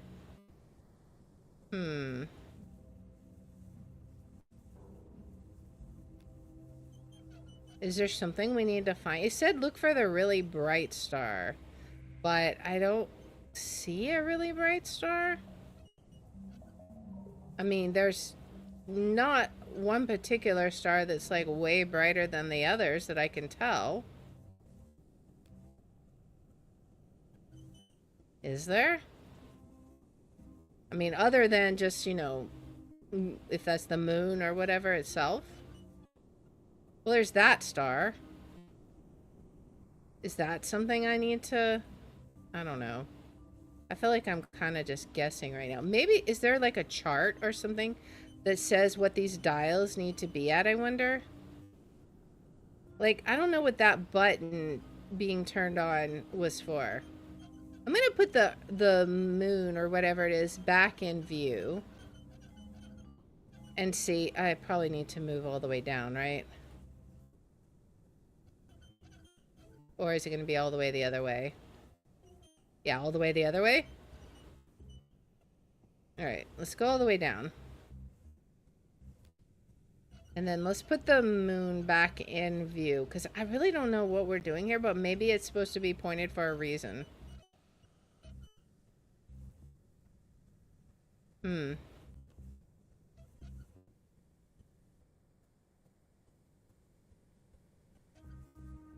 Okay. Use the bright one to tell you when to get home. I don't know. We'll just put it back in view. And then... I don't know. I'm not sure what to do there.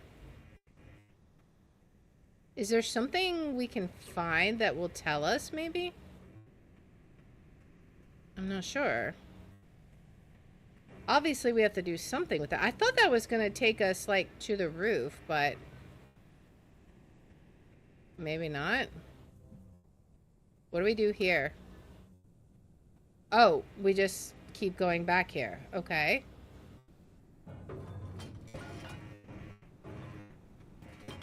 Oh, okay, okay. So then we go back down. I see, I see. Okay.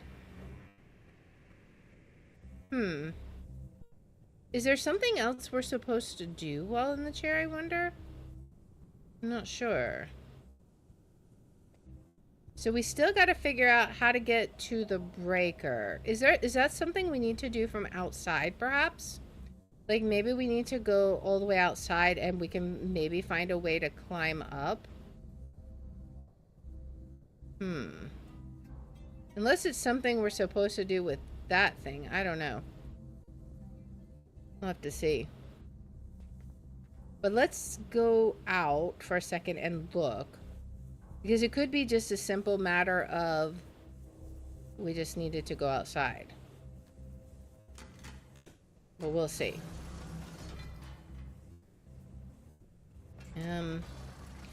Is it this thing or something? I don't know. Do we need to do something with this? What's the memory here? Art's really, really cool if you're not afraid of tight spaces.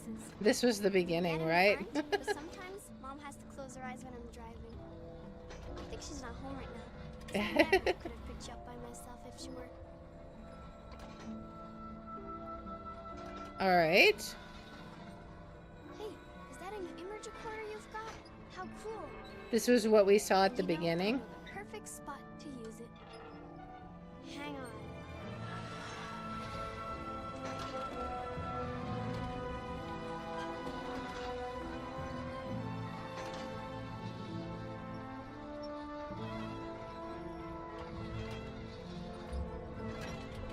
We're enjoying the original scene.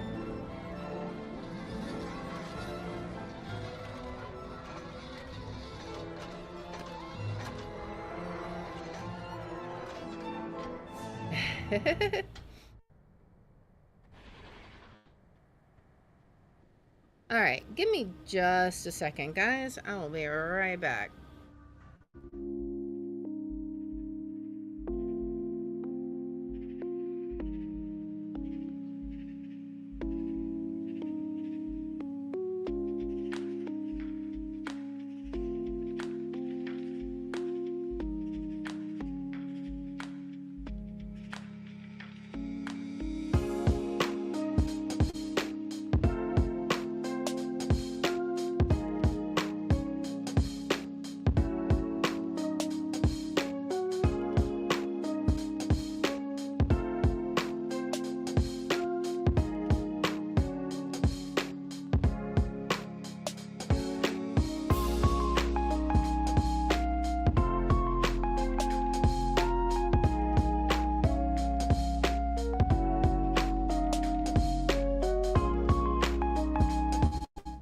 Alright, sorry about that, guys.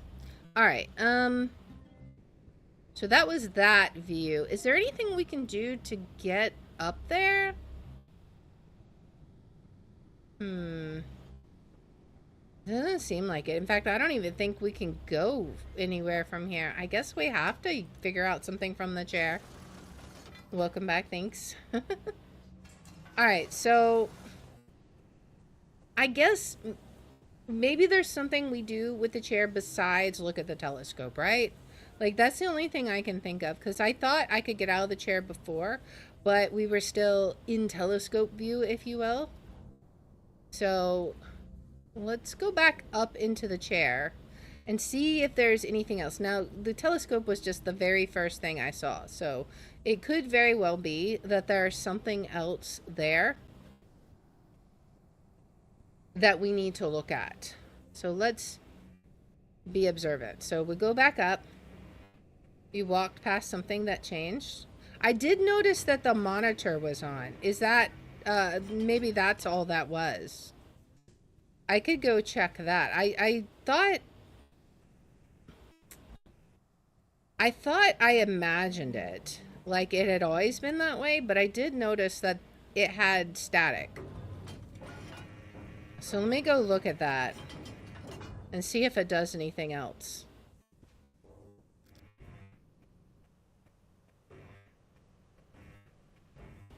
Let's see.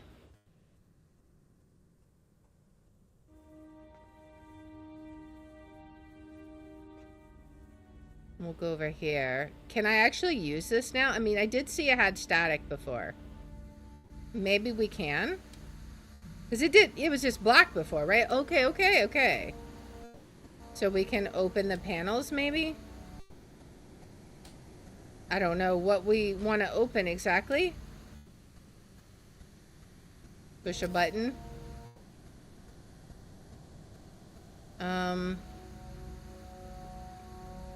Let's see.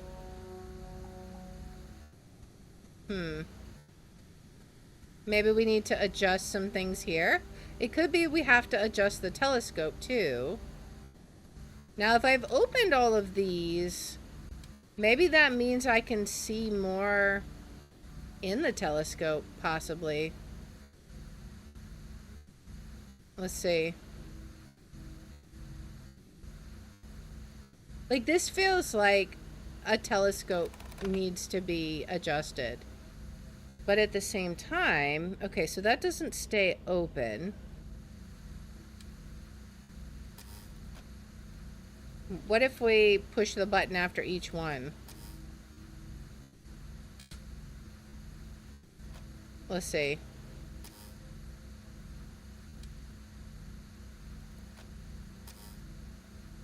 I'm not sure. It may be we have to do things in a specific order. It may be we need to adjust the antenna a bit. Can we do anything with this?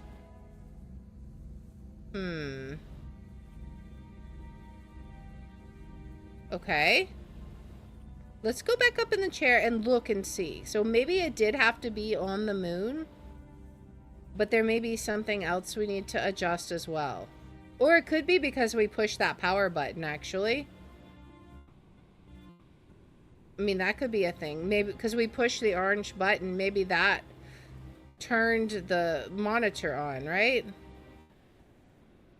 Oops, let's go in here and push the red button. Let's see. The panel's difficult to see in the dark like this. Alright. So, is there anything else over here besides, like, if I click on that, is that just going, that's just going to do that again? Oh, but this isn't on the moon now.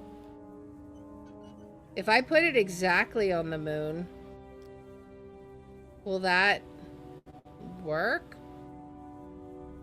Or is there something else I need to manipulate up here? Maybe we can turn.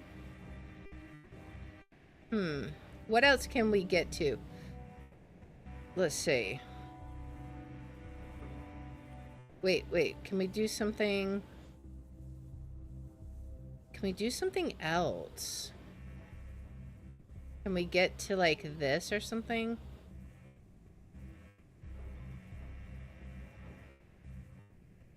Let's see. That's just gonna go back to the telescope, right? But maybe... Can we get to anything else up here? What about, like, any of this wiring up here, I wonder? Let's see. Doesn't seem like it, because we can't reach that over there. If we hit the button, do we go all the way up here, or we go back? We go back. Okay. But I don't think that... That didn't really fix... I think we still need to fix the antenna somewhere. Somewhere, somehow.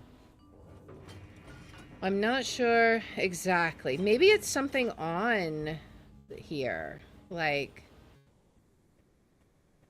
can we grab any of this stuff? Will this will just go back to the telescope, right? Yeah, it's always over here, though. So, something, I don't know. Is there anything else we can do in this view?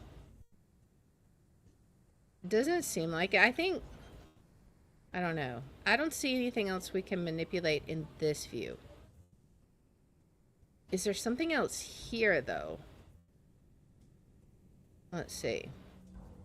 That's not a magnifying glass. Maybe? What about, like... Can we get to this? I don't know.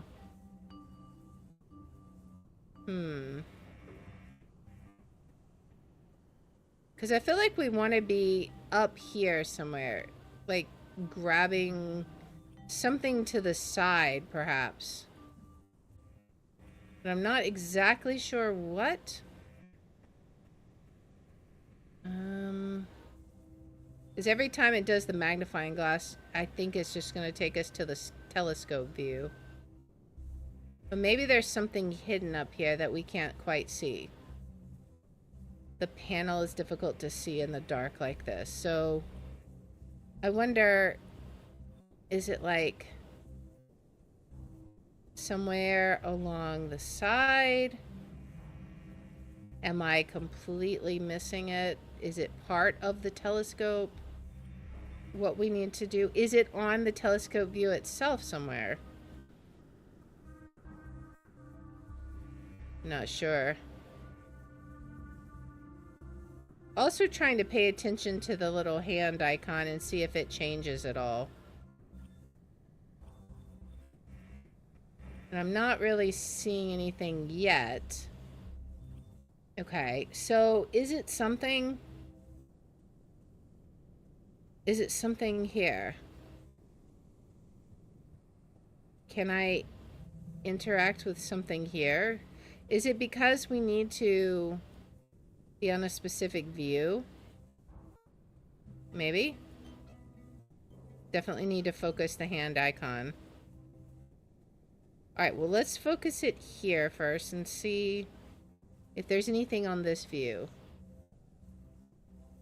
Okay. I'm thinking it's gonna be beyond this somewhere. Let's see. Maybe...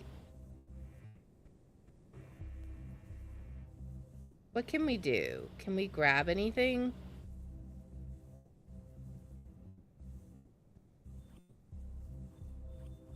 Can we get the telescope out of the way? Like, because we can't... This is the machine we want, and, like, this is the antenna, but I can't, like, reach it from here. Well, I don't know if that's the antenna. It's some kind of transmitter. Where does it go to? Does it go, like, up here? I'm not sure.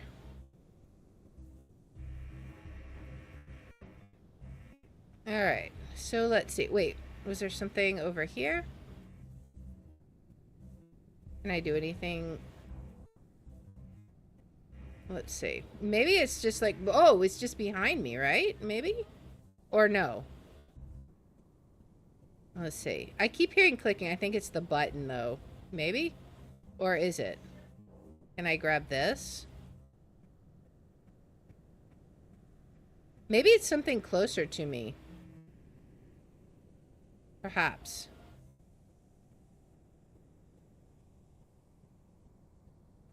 What can we get to? Is it just... Where? I hear it again. Oh, it's that. Okay, okay. I'm accidentally running over that. That was getting me... Making me think I found something, but I did not. Is it something on the telescope itself? I don't think so. Okay.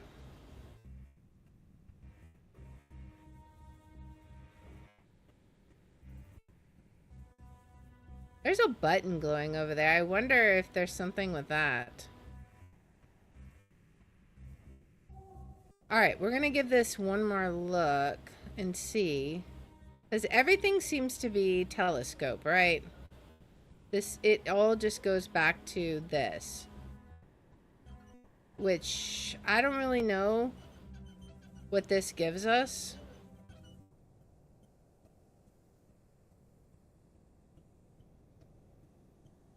I'm not sure.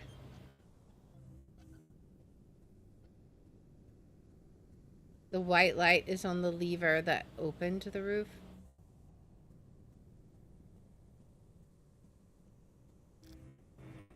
Oh, is that what that is? Oh, I gotcha. Okay. Wait, was there something over here? Or is that's still just the telescope then? Is there some way I can get up behind the telescope? Or is it something like behind me? Like, can I access something from here?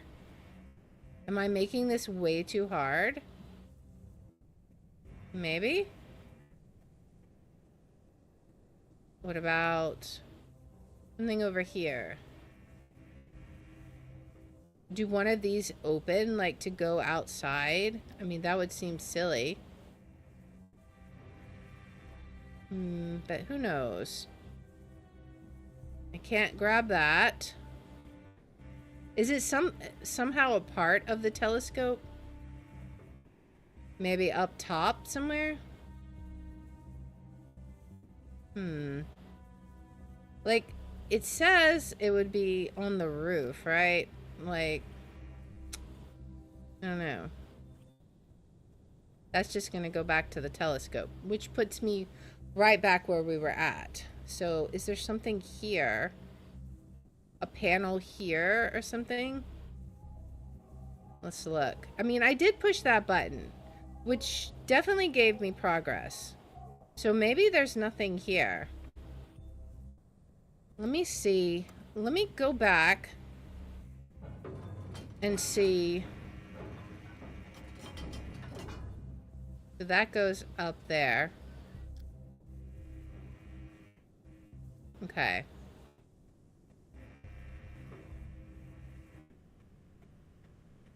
let's see. I'm curious what happens if we just look at this a bit more, right? Is there something that we may have missed here? Do we have to do something with this? Like, turn this? Okay. There's different colors. Do we have to, like, move this? Oh, okay, okay. What do we do, though?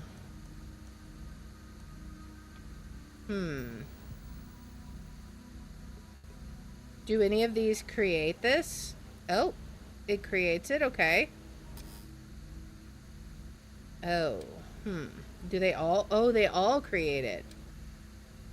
What is that? Oh, wait a second. There's 5 of them. 1, 2, 3, 4, 5. There's 6 colors. Okay. What if we do... Oh, do we have to... Okay, so there's different crystals. How do we know which ones we're supposed to use? I wonder if there's a picture or something somewhere. Maybe, is it on this machine again? I hope I don't have to use this. Wait, there's stuff over here. Does this tell us anything? I don't think we need to do anything with this, right? Okay, so that doesn't seem to do anything, thankfully. Okay. So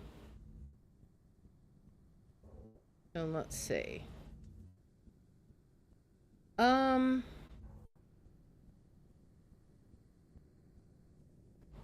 me see. I'm curious. Let me look at my pictures for a second. Actually, I think we might have to do a thing. There was a color puzzle that or a color thing that we never figured out on Atris's world when we were leaving. Would that be important? Maybe? We could go see. Oh, it's not out this way. I forgot. It's out the other way. Let's go back there and see. I mean, we know we can get out really easy if we need to. So it's not that big of a deal. Let's go around the other way. One more. Alright. I hope we don't have to do the fireplace puzzle again. That will be annoying. That was kind of a pain in the butt. I hope it just is already that way. Let's head in. And let's go to the bottom one. So we want to go from the bottom to the top, right?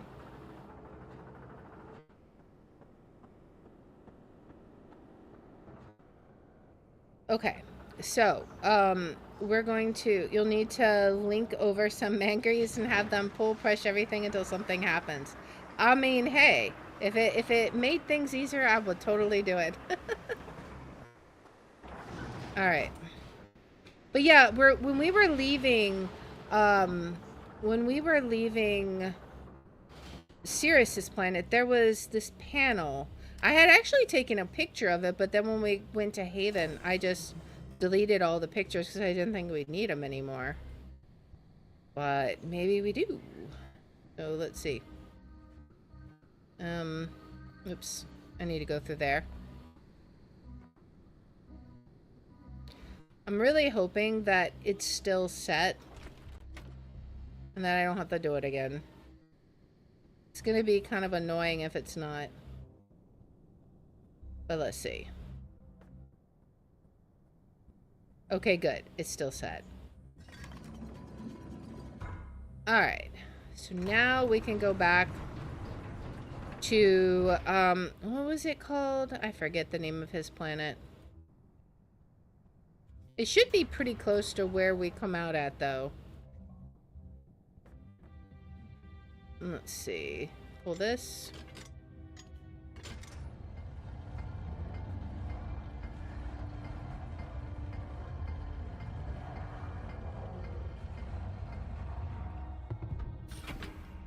All right. In we go. We're going back to prison.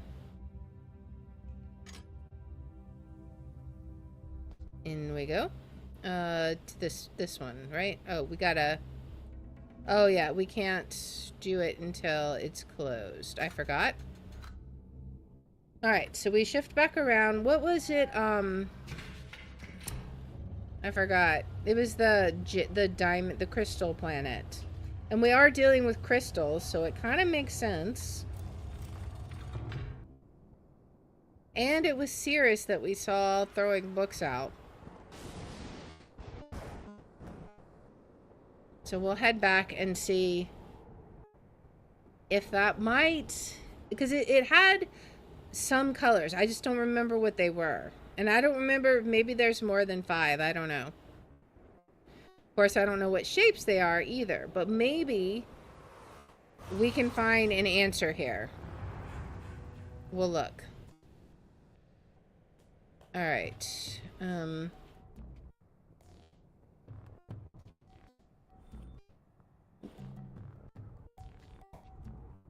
We can't actually open this book, right? We never could read this. Okay. I don't know why that's here exactly. Now, where was it? It was near where we came back up at, I think.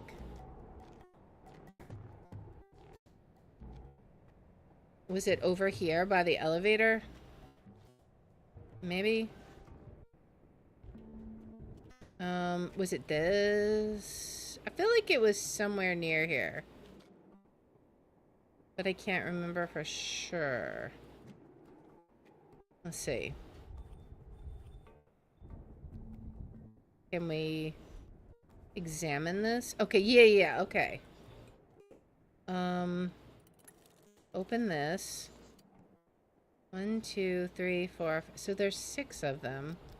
I mean, we'll still take a picture of it. Because those are the right color, sort of. I wonder. What do we have here? And it's... Oh, wait. Is that like the crystal we're supposed to use? Maybe? Maybe. We'll take a picture of this too. Just in case.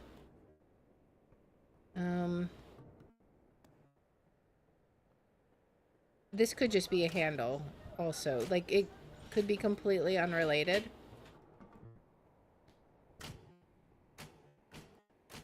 Okay, we can't use that.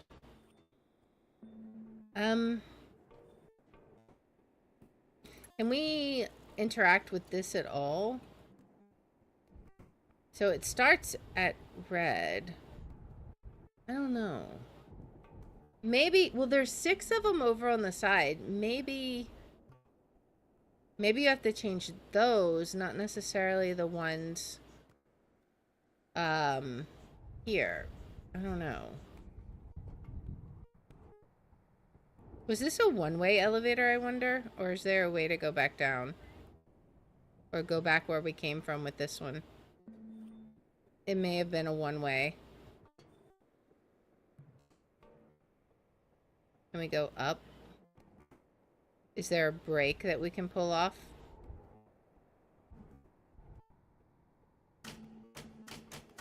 Yeah, it clearly doesn't work right now, so I'm curious. I want to see while we're here. Oh wait. There was this.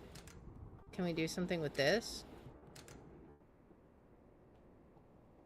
Do we have to stand on this and then... No, we can't even see that from here. I think this must have been calling it, right? Yeah, there's nothing else with that. That is the one I was thinking of. Alright, so let me see. Can we fast travel and see? Maybe we can, maybe he had some more stuff, because this is all about the crystals, and we have a puzzle involving crystals, so maybe it's connected.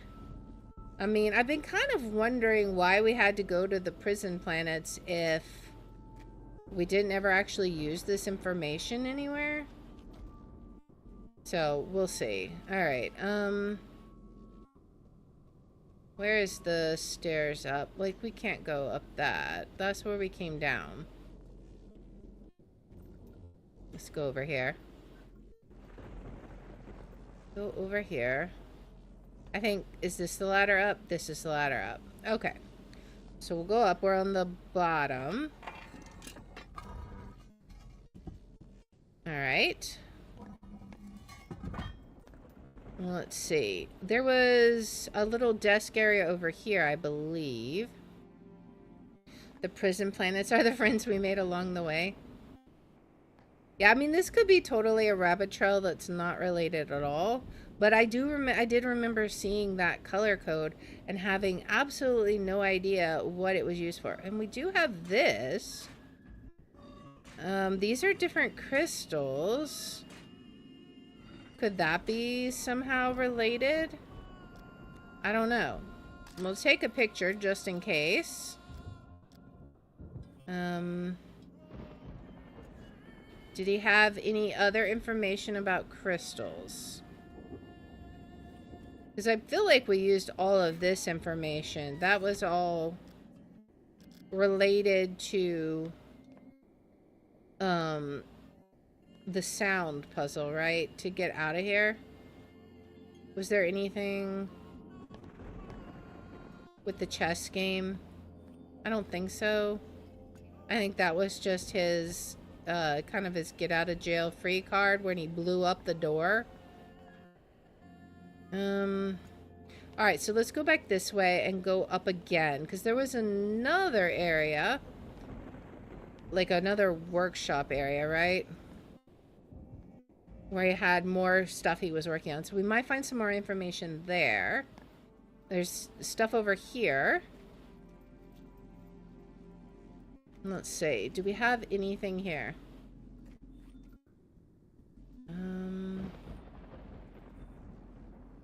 We have a journal. Was there anything in the journal, I wonder? Alright, let's look and see if we got any pictures. I don't think that picture will help us because it doesn't look like any of the gem shapes, right? I mean, we could maybe take a picture of it just in case. Trying to look to see if anything looks familiar. Oh, we can't turn anymore. I mean, I could try taking a picture of it, but that just, it doesn't look super familiar to me. 1, 2, 3, 4, I don't know. We'll take a picture just in case, but I'm not really feeling confident on that one. Maybe, didn't he have another journal? I think. Let's go up some more, I think. Because he had like a bedroom area where he had that fountain that he made. Like the ice fountain or crystal fountain, I guess it was. I don't know. Maybe not here, though. It may have been from the top going down a bit. So let's go back to the top. And it was near the top. It was like once you got out of this area, right? If you just keep going down. And instead of going to the elevator. I think. Yeah, like down here. I don't know if there's a journal here, but there was like a sleeping area or something. Yeah, he had that. I feel like, didn't he have a workshop table over here somewhere? Or am I thinking of a different area? Okay, so that was the tunnel where he dropped down. I may be thinking of a different area. He may have just had the one journal. Perhaps. It's his bedroll and stuff. Okay.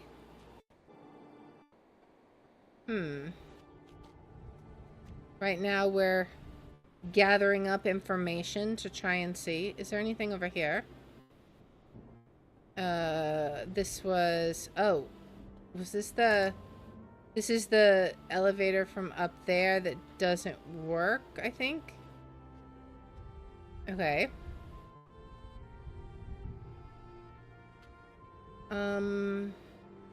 Alright, so maybe we've gotten everything we can for right now anyways. We can at least look at those color combinations, right? And see if maybe that might be helpful. We may still need some more information. It's possible we need something from Haven. Like, we may have to go exploring there again and see. But this one just feels like... When we did Haven, it felt like Akinar had a redemption arc, whereas Cirrus still felt like a psycho. Like, so I don't know. And then there was when we got back and he was ripping pages out. So it kind of makes you wonder.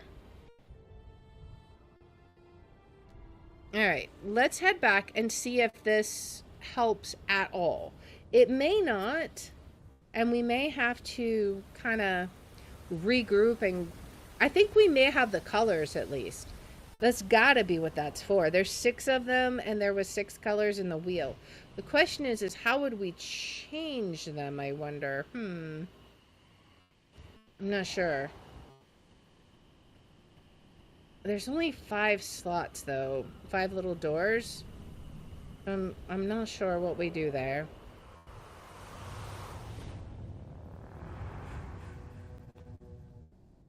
Alright. So, let's go ahead and head back. At least for now. We have some pictures. Maybe it'll help us. I really am not sure. But it's better than nothing. So, we'll check it out. Okay. So, we'll head back. And see if this might... this might be helpful. Alright, back in we go. Oh, I gotta push the button again, I forgot. We gotta call the elevator to us.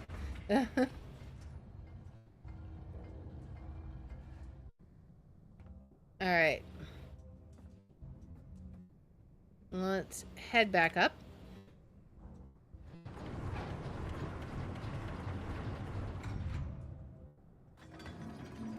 I still feel like there's another journal there somewhere, so we may have to go back there.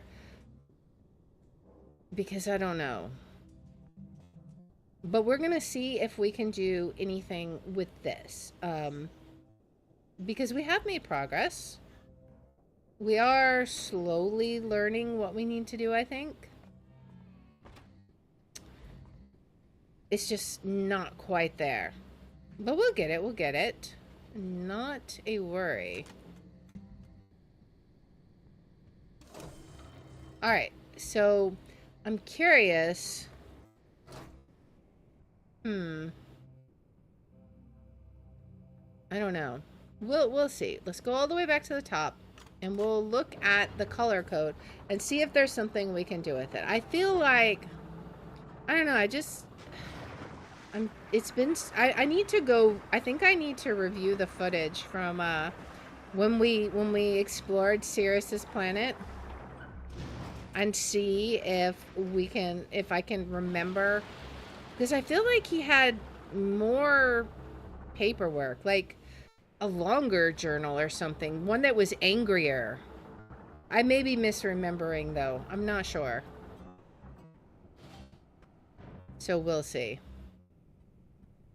Alright, let's open the door. And we will see if this does anything for us. We at least have 6 colors. Will that in any way help us? Can we, like, push buttons over here? I don't know. Is there something we can do with this? Alright, so let's see. we do have 6 buttons. And I don't know what crystals we use. It looked kind of like that one for the handle, but like I said, that may not be anything. These don't look like crystals at all. These look like sea life. Yeah, these are plants. Okay. So that, I don't think that's helpful at all. Now we do have that. Do we have like a big clump of one? A big clump of a gem? Can I grab this? Please? Alright, so we don't have a big clump of a gem. I don't know. We can clearly generate 5 of these. But we have 6 colors. So is that just unrelated? I mean, red, purple, light blue. Do we even have those colors? We don't even have those colors, do we? We have red, purple. I mean, I guess we sort of have the colors.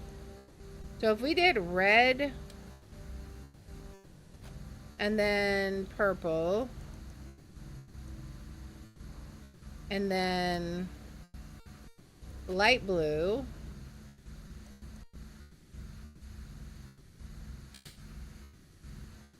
what was next?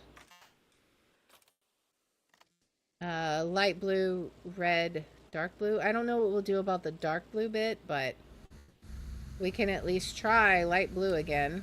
I feel like there's gonna be something more because we need to know what the crystal type is, right? Because there's all these different crystals we can choose. I don't think they're all gonna be like the same one. This just doesn't seem right.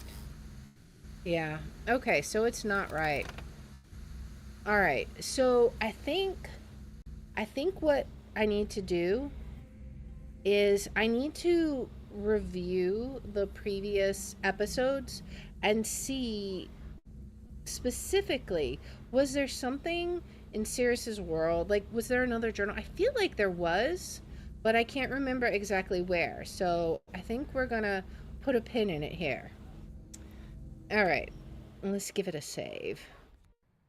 Because, I don't know, it's just, I remember when we did Haven thinking that he didn't write as much as Sirius. I don't know why I was thinking that, but that was what I was thinking. So we'll go back to, I'm going to review the Spire footage, and I'm going to see what we may have missed. So, and then we'll come back with a fresh brain and hopefully wrap this up, because I feel like we're really close to the end. Because what's left? We got to contact Atris, which was what we were supposed to do at the beginning, right? So, that's gonna be where we call it for today, guys. Thank you so much for joining. I hope you guys had fun. I appreciate everybody for joining in and helping me out, and I hope you guys enjoyed your day. Once again, happy Mother's Day to any mothers out there. I hope you had a lovely day, or having a lovely day. I had fun spending my Mother's Day playing video games, so, you know, it's great. Congratulations on the progress. Yay! So we're going to look for a couple of raids. We will be back here. Okay, so the next couple of weeks, the schedule is going to be a little weird. Next week, we won't have stream on Thursday, but we're going to have stream Tuesday is the next stream. And then the week after, we won't have stream on Tuesday. So it's just, the next couple of weeks are a little weird, but then we'll be back to our normal schedule. But our next stream will in fact be Tuesday at 6 p.m. We should be playing some Phasmophobia. So the Easter event is over, so we'll probably either be doing the weekly challenge, or if it's an annoying weekly challenge, then we might be doing just some normal make up our own kind of challenges. We'll just have to see. Let us see. I'm looking to see who we can raid. Let's see. Here's a blast from the past, basically. Let's see. So for Rumble, we're gonna raid Perfect Pixie's Cozy Spot. She's playing some StarCraft. I haven't played StarCraft in ages, man. All right, so thank you guys on Rumble for watching. We're going to raid you out, and I will see you guys on Tuesday. All right, now let's see if we can find somebody for us to play on Twitch. How about let's see. We could, let's see. Who can we raid? I'm looking.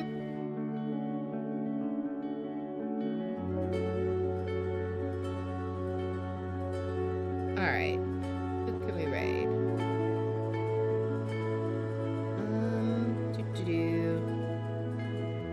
How about?